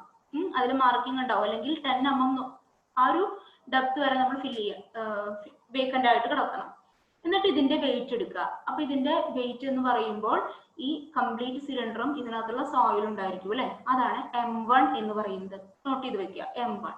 ഓക്കെ, ഇനി നമ്മുടെ നെക്സ്റ്റ് സ്റ്റെപ്പ് എന്താണെന്ന് വെച്ചാൽ ഇതിനെ എടുത്ത് നമ്മൾ എന്ത് ചെയ്യണം, കാലിബ്രേറ്റിംഗ് സിലിണ്ടറിന്റെ മുകളിൽ കൊണ്ടുപോയി വെക്കുക. എന്നിട്ട് ഇതിനകത്ത് നിങ്ങൾ ഈ സാൻഡ് പോറിംഗ് സിലിണ്ടറിനെ ശ്രദ്ധിച്ചോളൂ. ഇതൊരു സിലിണ്ടറിക്കൽ ഹോളാണ്. ഇതിനകത്ത് ഹോളാണ്. പിന്നെ ഇതിന് താഴെ ഒരു കോണിക്കൽ ഷേപ്പിലൊരു ഭാഗമുണ്ട്. ആ കോണ് പോലുള്ള ഒരു ഭാഗമുണ്ട്. എന്നിട്ട് ആ കോണിന്റെ മുകളിൽ ഒരു ഹോളും ഉണ്ട്. ആ ഹോളിന് നമ്മളൊരു വാൽവ് വെച്ച്, ഒരു ഷട്ടർ വെച്ചിട്ട് ഇങ്ങനെ അടച്ചു വെച്ചിരിക്കുക. ആ ഷട്ടർ ഓപ്പൺ ആക്കാനും തുറക്കാനും പറ്റും. അപ്പൊ ഷട്ടർ ഓപ്പൺ ചെയ്ത് കഴിഞ്ഞാൽ ഹോളിലൂടെ സാൻഡ് പുറത്തോട്ട് പോകും. ഷട്ടർ ക്ലോസ് ചെയ്ത് കഴിഞ്ഞാൽ സാൻഡ് അങ്ങനെ തന്നെ നിൽക്കും. അങ്ങനെ ഒരു അറേഞ്ച്മെന്റ് അതിനകത്തുണ്ടെന്നും കൂടെ മനസ്സിലാക്കുക. അപ്പൊ ഇവിടെ ഒരു കോണിക്കൽ ഷേപ്പ് ആണ്. ഓക്കെ, ഇനി നമ്മൾ എന്ത് ചെയ്യണം എന്ന് വെച്ചാൽ ഈ സാൻഡ് പോറിംഗ് സിലിണ്ടർ എടുത്തിട്ട് ഈ കാലിബ്രേറ്റിംഗ് സിലിണ്ടറിന്റെ മുകളിൽ കൊണ്ടുവന്ന് വയ്ക്കുക. എന്നിട്ട് നമ്മള് ഷട്ടർ ഓപ്പൺ ചെയ്യുക. അപ്പൊ എന്താ സംഭവിക്കുക, ആ ഹോളിലൂടെ ഈ കോണിക്കൽ ഷേപ്പിലുള്ള ഈ ഹോളിലൂടെ സാൻഡ് ഉള്ളിലേക്ക് പോയിക്കൊണ്ടിരിക്കും അല്ലെ. ഏതിലേക്ക് പോകും, ഈ കാലിബ്രേറ്റിംഗ് കണ്ടെയ്നറിൽ വന്ന് നിറയും. അവിടെ മാത്രമാണോ വന്ന് നിറയുക? അല്ല, ഈ കോണിക്കൽ ഷേപ്പും കൂടെ വന്ന് നിറയും. എന്നിട്ട് അത് ഇതുപോലെ വന്ന് നിൽക്കും. ഒരു ഫിഗർ കൂടി ഉണ്ട്. ഈ കാലിബ്രേറ്റിംഗ് സിലിണ്ടർ കംപ്ലീറ്റ്ലി ഫില്ലാവും. ഒപ്പം മുകളിൽ ഈ ഒരു കോണും കൂടെ ഉണ്ട്. ഈ കോണും കൂടെ ഫില്ലായതാണ്. എന്നിട്ട് നമ്മൾ അത് എടുത്ത് മാറ്റി കഴിഞ്ഞാൽ നമുക്ക് ഇങ്ങനെയാ കിട്ടുക. ഓക്കെ, ഇങ്ങനെ വന്ന് നിൽക്കും. എന്നിട്ട് നമ്മൾ ഇത് ഫില്ല് ചെയ്തതിന് ശേഷം, ഈ കാലിബ്രേറ്റിംഗ് കണ്ടെയ്നർ ഫില്ല് ചെയ്തതിന് ശേഷം ഇതിൽ കുറച്ച് സാൻഡ് പോയി അല്ലെ. അപ്പൊ രണ്ടാമത് അതിന്റെ വെയിറ്റ് എടുക്കുക. അതാണ് M2 എന്ന് പറയുന്നത്. ഓക്കെ, രണ്ടാമത് അതിന്റെ വെയിറ്റ് എടുത്തു, M2. ഇനി നമ്മൾ എന്ത് ചെയ്യണമെന്ന് വെച്ചാൽ ഈ സിലിണ്ടറിനെ ഒരു ഗ്ലാസ് പ്ലേറ്റിന്റെ മുകളിൽ വെക്കുക. പിന്നീട് നമ്മൾ സാൻഡ് ഇങ്ങനെ കുറഞ്ഞു വരിക കേട്ടോ. അതെങ്ങനെ ചെയ്യുന്നതെന്ന് വെച്ചാൽ നമ്മളിപ്പോ കണ്ടുപിടിക്കുന്നത് നമ്മുടെ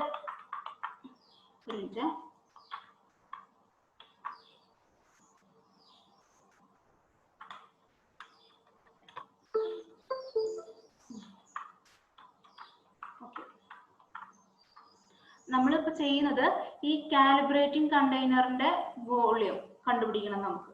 ഓക്കെ, സാൻഡിന്റെ ബൾക്ക് ഡെൻസിറ്റി ആണ് നമ്മൾ കണ്ടുപിടിക്കുന്നത്. സാൻഡിന്റെ ബൾക്ക് ഡെൻസിറ്റി കണ്ടുപിടിക്കണമെങ്കിൽ എന്ത് ചെയ്താൽ മതി, മാസ് ബൈ വോളിയം ചെയ്താൽ പോരെ.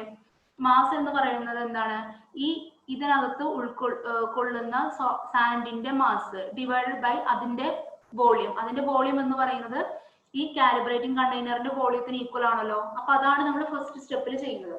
അപ്പൊ നമ്മൾ ആദ്യം എന്ത് ചെയ്യുന്നത് വെച്ചാൽ ഇതിന്റെ മെഷർമെന്റ്സ് ഒക്കെ എടുത്ത് വോളിയം കണ്ടുപിടിച്ചു. എന്നിട്ട് സാൻഡ് പോറിംഗ് സിലിണ്ടറിൽ സാൻഡ് നിറച്ചിട്ട് നമ്മൾ ഇതിന് മുകളിൽ കൊണ്ടുവച്ചിട്ട് ഷട്ടർ ഓപ്പൺ ചെയ്തു. അപ്പൊ അതിനുള്ളിലൂടെ സാൻഡ് ഇങ്ങനെ താഴോട്ട് വീഴും. അതായത് ഈ സിലിണ്ടറിക് കാലിബ്രേറ്റിംഗ് കണ്ടെയ്നറിലേക്കും വീഴും. ഒപ്പം മുകളിൽ ഇതുപോലെ ഈ കോൺ ഷേപ്പും ഫില്ലാവും അല്ലെ. അപ്പൊ നമുക്ക് എപ്പോഴാണ് ക്ലോസ് ചെയ്യണമെന്ന് മനസ്സിലാവാം. നമുക്ക് ഇങ്ങനെ മുകളിലൂടെ ഈ സിലിണ്ടറിന്റെ മുകളിലൂടെ നമുക്ക് നോക്കുമ്പോൾ സാൻഡ് ഇങ്ങനെ പോകുന്നതായിട്ട് ഇങ്ങനെ കാണാം. സാൻഡ് ഇങ്ങനെ മൂവ് ചെയ്ത് താഴോട്ട് പോകുന്നതായിട്ട് നമുക്ക് മനസ്സിലാവും. അപ്പം ഈ കാലിബ്രേറ്റിംഗ് കണ്ടെയ്നർ ഫില്ല് ചെയ്തു, ഈ കോൺ ഷേപ്പും ഫില്ല് ചെയ്ത് കഴിഞ്ഞാൽ പിന്നെ മൂവ്മെന്റ് ഒന്നും ഉണ്ടാവില്ല. സാൻഡ് പിന്നെ മൂവ് ചെയ്യുന്നതായിട്ട് നമുക്ക് തോന്നില്ല. അപ്പൊ വേണം നമ്മൾ ഷട്ടർ ക്ലോസ് ചെയ്യാനായിട്ട്. അപ്പൊ നമ്മൾ ഷട്ടർ ക്ലോസ് ചെയ്തതിന് ശേഷം ഈ സാൻഡ് പോറിംഗ് സിലിണ്ടറിനെ പുറത്തോട്ട് എടുക്കുക. അപ്പൊ പുറത്തോട്ട് എടുത്തു കഴിഞ്ഞാൽ നമ്മുടെ കാലിബ്രേറ്റിംഗ് കണ്ടെയ്നർ ഇങ്ങനെ ഇരിക്കും. മുകളിൽ ഈ ഹീപ്പ് ആയിട്ടുള്ള പോർഷൻ ഉണ്ടായിരിക്കും. നമുക്ക് ഈ കാലിബ്രേറ്റിംഗ് കണ്ടെയ്നറിന്റെ വോളിയാണ് കണ്ടുപിടിക്കേണ്ടത് അല്ലെ. കാലിബ്രേറ്റിംഗ് കണ്ടെയ്നറിന്റെ വോളിയാണ് കണ്ടുപിടിക്കേണ്ടത്. സോ നമുക്ക് ഇതിനെ മാറ്റണം, ഈ ഹീപ്പ് പോർഷനെ മാറ്റണം. അപ്പൊ ഇതിന്റെ മാസ് എത്രയാണെന്ന് മനസ്സിലാക്കണം. അപ്പൊ അത് കണ്ടുപിടിക്കാൻ വേണ്ടിയിട്ട് നമ്മൾ എന്ത് ചെയ്തു, ഈ സാൻഡ് പോറിംഗ് സിലിണ്ടറിനെ ഒരു ഗ്ലാസ് പ്ലേറ്റിന്റെ മുകളിൽ വെച്ചിട്ട് രണ്ടാമത് ഷട്ടർ ഓപ്പൺ ചെയ്തു. അപ്പൊ രണ്ടാമത് ഷട്ടർ ഓപ്പൺ ചെയ്യുമ്പോൾ ഈ ഹോളിലൂടെ പിന്നെയും സാൻഡ് വീഴും അല്ലെ. എന്നിട്ട് മൂവ്മെന്റ് നിന്നു എന്ന് തോന്നുമ്പോൾ നമ്മൾ ഷട്ടർ ക്ലോസ് ചെയ്യുക. എന്നിട്ട് ഇതിനെ എടുത്തു മാറ്റുക, നമ്മുടെ സാൻഡ് പോറിംഗ് സിലിണ്ടറിനെ എടുത്തു മാറ്റുക.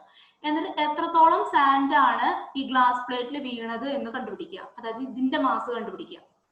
ഓക്കെ, അതിന്റെ മാസും കൂടെ കണ്ടുപിടിച്ചു കഴിഞ്ഞിട്ടുണ്ടെങ്കിൽ നമുക്ക് കാലിബ്രേറ്റിംഗ് കണ്ടെയ്നറിന്റെ മാസ് എന്ന് പറയുന്നത് ആദ്യം ടോട്ടൽ സിലിണ്ടറിക്കൽ പോറിംഗ് സിലിണ്ടറിൽ നമ്മൾ സോയിൽ എടുത്തപ്പോൾ വെയിറ്റ് എടുത്തിരുന്നു, മാസ് 1 M1 എന്ന് പറഞ്ഞിട്ട് അല്ലെ. പിന്നെന്ത് ചെയ്തു, കാലിബ്രേറ്റിംഗ് കണ്ടെയ്നറിലും ഈ ഹീപ്പ് പോർഷനിലും നിറഞ്ഞതിന് ശേഷം നമ്മളൊരു മാസ് എടുത്തിരുന്നു M2. ഇതിൽ വെയിറ്റ് എന്നാണ് എഴുതിയിരിക്കുന്നത് ചിത്രത്തില് M2. നമ്മൾ M2 എന്നാണ് ഡിനോട്ട് ചെയ്തിട്ടുള്ളത്. പിന്നെ നമ്മൾ എന്ത് ചെയ്തു, ഈ ഹീപ്പ് പോർഷൻ വെയിറ്റ് എടുത്തു M3. ഓക്കെ, അപ്പൊ ഇതെല്ലാം മൈനസ് ചെയ്ത് കഴിഞ്ഞിട്ടുണ്ടെങ്കിൽ നമുക്ക് കാലിബ്രേറ്റിംഗ് കണ്ടെയ്നറിന്റെ മാസ് കിട്ടും, അതിൽ എത്ര സാൻഡ് ഉണ്ട് എന്ന് കിട്ടും. ഓക്കെ, ഇനി നമ്മൾ എന്ത് ചെയ്യണം എന്ന് വെച്ചാല് നമ്മൾ ഇതുപോലെ ടേബിൾ എഴുതിയിട്ട് വോളിയം ഓഫ് കാലിബ്രേറ്റിംഗ് കോൺ നമുക്ക് കണ്ടുപിടിക്കാനായിട്ട് സാധിക്കും. പിന്നെ M1 എന്ന് പറഞ്ഞാൽ എന്താ, സാൻഡ് പോറിംഗ് സിലിണ്ടറിനകത്ത് സാൻഡ് ഫില്ല് ചെയ്തതിന് ശേഷമുള്ള മാസ് അല്ലെ. പിന്നെ അത് കാലിബ്രേറ്റിംഗ് കണ്ടെയ്നറിൽ വെച്ചിട്ട് ഷട്ടർ ഓപ്പൺ ചെയ്തിട്ട് കിട്ടുന്ന മാസ് M2. പിന്നെ ആ കോണിക്കൽ ഷേപ്പിൽ എത്ര സാൻഡ് ഉണ്ട് എന്ന് നമ്മൾ കണ്ടുപിടിച്ചു അല്ലെ, അതാണ് M3. അപ്പം mass of sand in calibrating കണ്ടെയ്നറിലുള്ള സാൻഡിന്റെ എന്ന് പറയുന്നത് M1 minus M2 minus M3 ചെയ്താൽ നമുക്ക് കിട്ടും. അപ്പോ സാൻഡിന്റെ ബൾക്ക് യൂണിറ്റ് വെയിറ്റ് എന്ന് പറയുന്നത് ഇപ്പൊ കിട്ടിയ മാസ്, ആ കാലിബ്രേറ്റിംഗ് കണ്ടെയ്നറിൽ എത്ര സോയിൽ ഉണ്ടായോ അതിന്റെ മാസ് ഡിവൈഡഡ് ബൈ ആ കാലിബ്രേറ്റിംഗ് കോണിന്റെ വോളിയം ചെയ്താൽ മതി. കാലിബ്രേറ്റിംഗ് കോണിന്റെ വോളിയം നമ്മൾ ആദ്യം കണ്ടുപിടിച്ച് വെച്ചിട്ടുണ്ട് അല്ലെ. കാലിബ്രേറ്റിംഗ് സിലിണ്ടർ ആണ്, കാലിബ്രേറ്റിംഗ് സിലിണ്ടറിന്റെ വോളിയം നമ്മൾ ആദ്യം കണ്ടുപിടിച്ച് വെച്ചിട്ടുണ്ട്. സോ അത് രണ്ടും കൂടെ ഡിവൈഡ് ചെയ്ത് കഴിഞ്ഞാൽ നമുക്ക് സാൻഡിന്റെ ബൾക്ക് യൂണിറ്റ് വെയിറ്റ് കിട്ടും. അപ്പൊ ഇത്രയാണ് നമ്മുടെ ഫസ്റ്റ് സ്റ്റെപ്പ് വരുന്നത്. ഓക്കെ, ഇനി നമ്മൾ അടുത്തത് എന്താ ചെയ്യുന്നതെന്ന് വെച്ചാല് നമ്മൾ ഫീൽഡിലോട്ട് പോവാ. നമുക്ക് സോയിലിന്റെ കണ്ടുപിടിക്കണം അല്ലെ, നമുക്ക് സോയിലിന്റെ ആണ് കണ്ടുപിടിക്കേണ്ടത്. അപ്പൊ സാൻഡ് വെച്ച് റീപ്ലേസ് ചെയ്യുന്നതുകൊണ്ടാണ് സാൻഡ് റീപ്ലേസ്മെന്റ് മെത്തേഡ് എന്ന് പറഞ്ഞത്. പിന്നെ സോയിലിന്റെ കണ്ടുപിടിക്കണമെങ്കിൽ നമ്മൾ എന്ത് ചെയ്യണം, ഫീൽഡിലോട്ട് പോവാ. ഫീൽഡിലോട്ട് പോയിട്ട് നമ്മൾ ചെയ്യാൻ ഉദ്ദേശിക്കുന്ന ഭാഗം ഒന്ന് ക്ലീൻ ചെയ്തു. എന്നിട്ട് ലെവൽ ചെയ്തതിന് ശേഷം നമ്മുടെ ട്രേ ഉണ്ടല്ലോ, മെറ്റൽ ട്രേ, നേരത്തെ കണ്ടായിരുന്നു ഒരു ഹോളുള്ള ട്രേ. ഈ ട്രേ നമ്മൾ അവിടെ പ്ലേസ് ചെയ്യുക. പ്ലേസ് ചെയ്തതിന് ശേഷം നമ്മൾ ഈ ഹോളിലൂടെ എന്ത് ചെയ്യണം, ഈ ഹോള് ട്രേ ആ സർഫസിൽ ഫീൽഡിൽ വെച്ചതിന് ശേഷം ആ ട്രേയുടെ ആ ഹോളിനുള്ളിലൂടെ നമ്മൾ ഇങ്ങനെ മണ്ണിനെ കൊത്തി കൊത്തി എടുക്കണം. ഈ ഫിഗറിൽ കാണുന്ന പോലെ നമ്മൾ എന്ത് ചെയ്തു, മണ്ണിനെ കൊത്തി കൊത്തി എടുക്കുകയാണ്. ആ കൊത്തി എടുക്കുന്ന മണ്ണ് കളയരുത്. അത് കളക്ട് ചെയ്യുന്നതിന് വേണ്ടിയിട്ടാണ് നമ്മൾ ഇതുപോലത്തെ ട്രേ യൂസ് ചെയ്യുന്നത്. അപ്പൊ നമ്മൾ ഡിഗ് ചെയ്തെടുക്കുന്ന മണ്ണിനെ നമ്മൾ ഈ ട്രേക്കകത്ത് വേണം കളക്ട് ചെയ്യാനായിട്ട്. അതിന്റെ മാസ് നമുക്ക് എടുക്കണം. അതിന്റെ മാസ് ബൈ വോളിയം ചെയ്താലേ ഈ സോയിലിന്റെ ഡെൻസിറ്റി നമുക്ക് കിട്ടുള്ളൂ അല്ലെ. അപ്പൊ അതിന് വേണ്ടിയിട്ട് ഈ മാസ് നമ്മൾ കളക്ട് ചെയ്യുന്ന സോയിലിന്റെ ഈ ട്രേയിൽ കളക്ട് ചെയ്യുക. എന്നിട്ട് അതിന്റെ വെയിറ്റ് എടുക്കാനുണ്ട്. ട്രേയിൽ കളക്ട് ചെയ്തതിന് ശേഷം നമ്മൾ എന്ത് ചെയ്യണം, ഒരു 150 mm ഡെപ്തിൽ വേണം നമ്മൾ കുഴിക്കാനായിട്ട് കേട്ടോ. ആ കുഴിച്ചതിന് ശേഷം കണ്ടോ 150 mm ഡെപ്തിൽ കുഴിച്ചതിന് ശേഷം ഈ എക്സ്കവേറ്റ് ചെയ്ത സോയിൽ ട്രേയിൽ കളക്ട് ചെയ്യുക. എന്നിട്ട് ഈ കളക്ട് ചെയ്ത സോയിലിന്റെ മാസ് കണ്ടുപിടിക്കുക. അതാണ് എം എന്ന് പറയുന്നത്. ഓക്കെ, അതിന്റെ മാസ് കണ്ടുപിടിച്ചതിന് ശേഷം നമ്മൾ അഗെയിൻ സാൻഡ് പോറിംഗ് സിലിണ്ടർ എടുക്കുക. സാൻഡ് പോറിംഗ് സിലിണ്ടറിനകത്ത് സാൻഡ് ഫില്ല് ചെയ്യുക. നേരത്തെ പറഞ്ഞ പോലെ മുകളിൽ നിന്ന് 10 mm ഡെപ്തിൽ മാറ്റിയിട്ട് സാൻഡ് ഫില്ല് ചെയ്തു. എന്നിട്ട് എന്ത് ചെയ്യണം, ഈ സാൻഡ് പോറിംഗ് സിലിണ്ടർ നമ്മുടെ ഫീൽഡിൽ നമ്മൾ കുഴി കുഴിച്ചിട്ടില്ലേ അവിടെ കൊണ്ടുവന്ന് വെക്കുക. അതെ, ഫീൽഡിൽ നമ്മൾ കുഴി കുഴിച്ചു കൊടുത്ത് ഇത് കൊണ്ടുവന്ന് വെച്ചു. ഷട്ടർ ഓപ്പൺ ചെയ്യുക. ഷട്ടർ ഓപ്പൺ ചെയ്യുമ്പോൾ ഈ കുഴിയിലും നിറയും, അതുപോലെ ഈ കോണിക്കൽ ഷേപ്പിലും നിറയും. സാൻഡ് വന്നത് ഈ കുഴിക്കകത്തും അതുപോലെ ഈ കോണിക്കൽ ഷേപ്പിനകത്തും നമ്മുടെ സാൻഡ് വന്ന് ഫില്ല് ചെയ്യും. എന്നിട്ട് ഈ ബാക്കിയുള്ള സാൻഡിന്റെയും സിലിണ്ടറിന്റെയും വെയിറ്റ് നോട്ട് ചെയ്യുക. That is M4. Okay, that is M4. നമുക്ക് വേണ്ടത് എന്താ, ഈ കുഴിക്കകത്ത് എത്രത്തോളം സാൻഡ് ഫില്ലായി എന്നാണ് അറിയേണ്ടത്. ഓക്കെ, ഈ കുഴിക്കകത്ത് എത്രത്തോളം സാൻഡ് ഫില്ലായി എന്നാണ് അറിയേണ്ടത്. അപ്പൊ അത് കണ്ടുപിടിക്കാനായിട്ട് നമുക്ക് എന്ത് ചെയ്യാം, നമ്മുടെ സാൻഡ് പോറിംഗ് സിലിണ്ടറിന്റെ ഫസ്റ്റ് എടുത്ത വെയിറ്റ് നമുക്ക് M4 ആണ് കേട്ടോ, മൈനസ് നമ്മൾ ആ കുഴിയും നിറഞ്ഞു, കോണിക്കൽ ഷേപ്പ് നിറഞ്ഞതിന് ശേഷമുള്ള വെയിറ്റ് നമ്മൾ അതിനെ M4 എന്നാണ് ഡിനോട്ട് ചെയ്തത്, മൈനസ് ഇത് നമ്മുടെ M1 ഫസ്റ്റ് എടുത്ത് തന്നെ. സോ M1 ഇതിനെ M4 എന്ന് ഡിനോട്ട് ചെയ്തു, മൈനസ് ഇതിനെ M3 എന്ന് ഡിനോട്ട് ചെയ്തു. ഈ കോണിക്കൽ ഷേപ്പ് നമ്മൾ ഫസ്റ്റ് കണ്ടുപിടിച്ച് വെച്ചിട്ടുണ്ട്, അത് ഇവിടെ യൂസ് ചെയ്താൽ മതി. M3 ചെയ്ത് കഴിഞ്ഞാൽ നമുക്ക് എന്ത് ചെയ്യും, ഈ കുഴിക്കകത്ത് എത്രത്തോളം സാൻഡ് ഫില്ലായിട്ടുണ്ടെന്ന് കണ്ടുപിടിക്കാനായിട്ട് സാധിക്കും. അപ്പൊ ഈ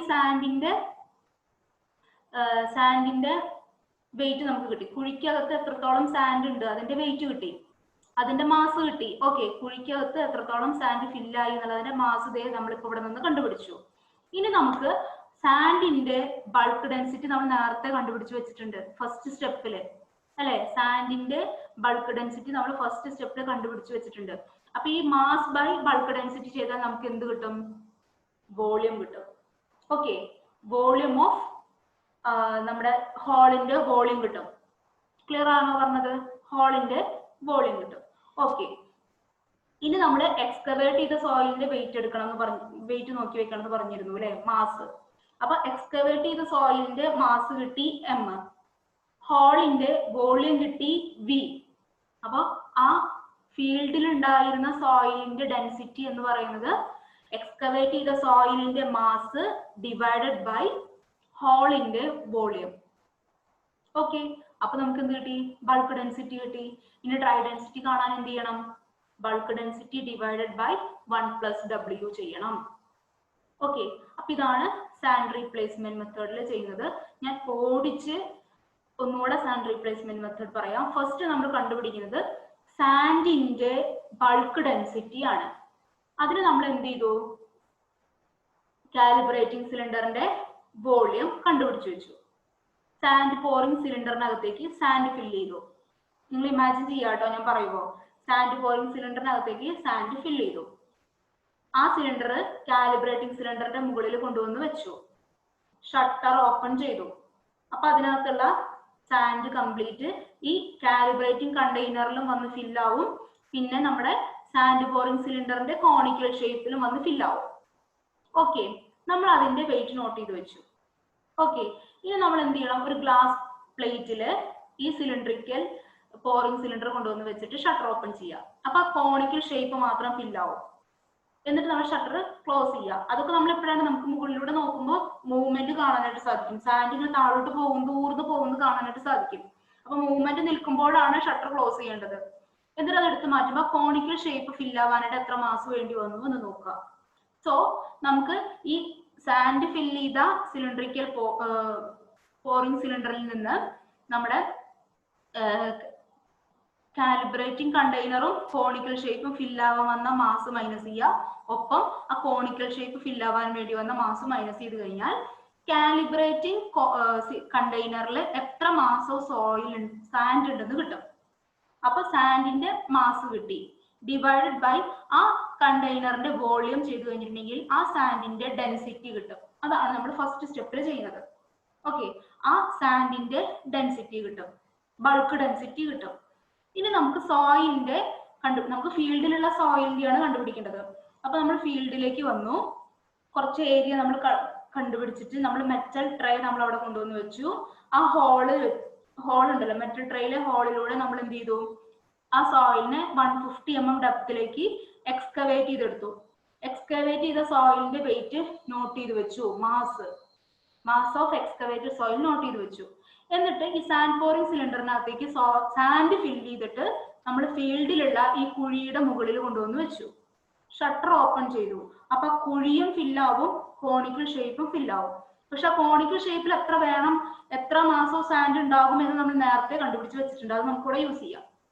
അപ്പൊ കുഴി നിറയാൻ വേണ്ടിയിട്ട് എത്രത്തോളം മാസ് ഓഫ് സാൻഡ് വേണ്ടി വന്നു എന്നറിയാനായിട്ട് നമ്മൾ ഇതേ ഈ ചിത്രത്തിൽ കാണുന്ന സ്റ്റെപ്പ് ചെയ്യുക. അതായത് സിലിണ്ടറും സാൻഡും തമ്മിലുള്ള വെയിറ്റിൽ നിന്ന് ഈ കുഴിയും ഈ കോണിക്കൽ ഷേപ്പും ഫില്ല് ചെയ്യാനായിട്ട് വേണ്ടി വന്ന വെയിറ്റ് മൈനസ് ഈ കോണിക്കൽ ഷേപ്പ് ഫില്ല് ചെയ്യാൻ വേണ്ടി വന്ന വെയിറ്റ് മൈനസ് ചെയ്ത് കഴിഞ്ഞാൽ നമുക്ക് എന്ത് ചെയ്യും, കുഴിക്കകത്ത് എത്രത്തോളം സാൻഡ് ഫില്ലായിട്ടുണ്ടെന്ന് മനസ്സിലാവും. അപ്പൊ നമുക്ക് കുഴിയുടെ വോളിയം കിട്ടാനായിട്ട് എന്ത് ചെയ്യണം, ഹോളിന്റെ വോളിയം കിട്ടാനായിട്ട് എന്ത് ചെയ്യണം, അതിനകത്തുള്ള സാൻഡിന്റെ മാസ് ബൈ ആ സാൻഡിന്റെ ഡെൻസിറ്റി നമ്മൾ നേരത്തെ കണ്ടുപിടിച്ച് വെച്ച് ഡെൻസിറ്റി ഡിവൈഡ് ചെയ്യാം. അപ്പൊ വോളിയം ഓഫ് ഹോൾ കിട്ടും. ഓക്കെ, നമുക്ക് ആ ഫീൽഡിൽ ഉണ്ടായിരുന്ന സോയിലിന്റെ ഡെൻസിറ്റി കാണാനായിട്ട് എക്സ്കവേറ്റ് ചെയ്ത സോയിലിന്റെ ഡെൻസിറ്റി മാസ് നമുക്കറിയാം, അതേ ഡിവൈഡഡ് ബൈ വോളിയം കിട്ടി. ചെയ്ത് കഴിഞ്ഞാൽ നമുക്ക് ഇത് കിട്ടി, പൾപ്പ് ഡെൻസിറ്റി കിട്ടും. ഇനി നമ്മൾ ഈ സോയിലിന്റെ ഫീൽഡിൽ നിന്ന് എക്സ്കവേറ്റ് ചെയ്യുന്ന സോയിലിനെ വാട്ടർ കണ്ടന്റ് കണ്ടുപിടിക്കാനായിട്ട് എടുത്തു വെച്ച് കഴിഞ്ഞാൽ നമുക്ക് എന്ത് കിട്ടും, ഡ്രൈ ഡെൻസിറ്റി കണ്ടുപിടിക്കാനായിട്ട് പറ്റും. ഓക്കെ, ഇതാണ് സാൻഡ് റീപ്ലേസ്മെന്റ് മെത്തേഡ്. ഈ രീതിയിലാണ് നമ്മൾ മാസ് ഡെൻസിറ്റി, ഫീൽഡിലുള്ള സോയിലിന്റെ മാസ് ഡെൻസിറ്റി കണ്ടുപിടിക്കുന്നത്. ഒന്നല്ലെങ്കിൽ കോർക്ക് കട്ടർ മെത്തേഡ് വെച്ചിട്ട്, അല്ലെങ്കിൽ സാൻഡ് റീപ്ലേസ്മെന്റ് മെത്തേഡ് വെച്ചിട്ട്. ഓക്കെ, അപ്പൊ ഇത്രയാണ് ഇന്നത്തെ സെക്ഷനിൽ ഇൻക്ലൂഡ് ചെയ്യുന്നത്. വലിയൊരു സെക്ഷൻ ആയി പോയി അല്ലെ. അപ്പൊ നമ്മൾ തീർക്കാൻ വേണ്ടിട്ട് ഇപ്പൊ നമ്മുടെ ഫസ്റ്റ് മൊഡ്യൂൾ ഏകദേശം ആയിട്ടുണ്ടെന്ന് നമുക്ക് പറയാം.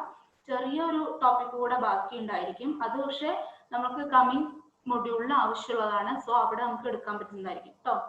അപ്പൊ ഇത്രയാണ് ഇന്നത്തെ ക്ലാസ്സിൽ എടുക്കുന്നത്. സോ എല്ലാവരും ഇപ്പൊ ഒന്ന് ലൈവ് ചാറ്റിൽ നിങ്ങളുടെ അറ്റൻഡൻസ് മാർക്ക് ചെയ്യാം. എല്ലാവരും ലൈവ് ചാറ്റിൽ അറ്റൻഡൻസ് മാർക്ക് ചെയ്യാം കേട്ടോ.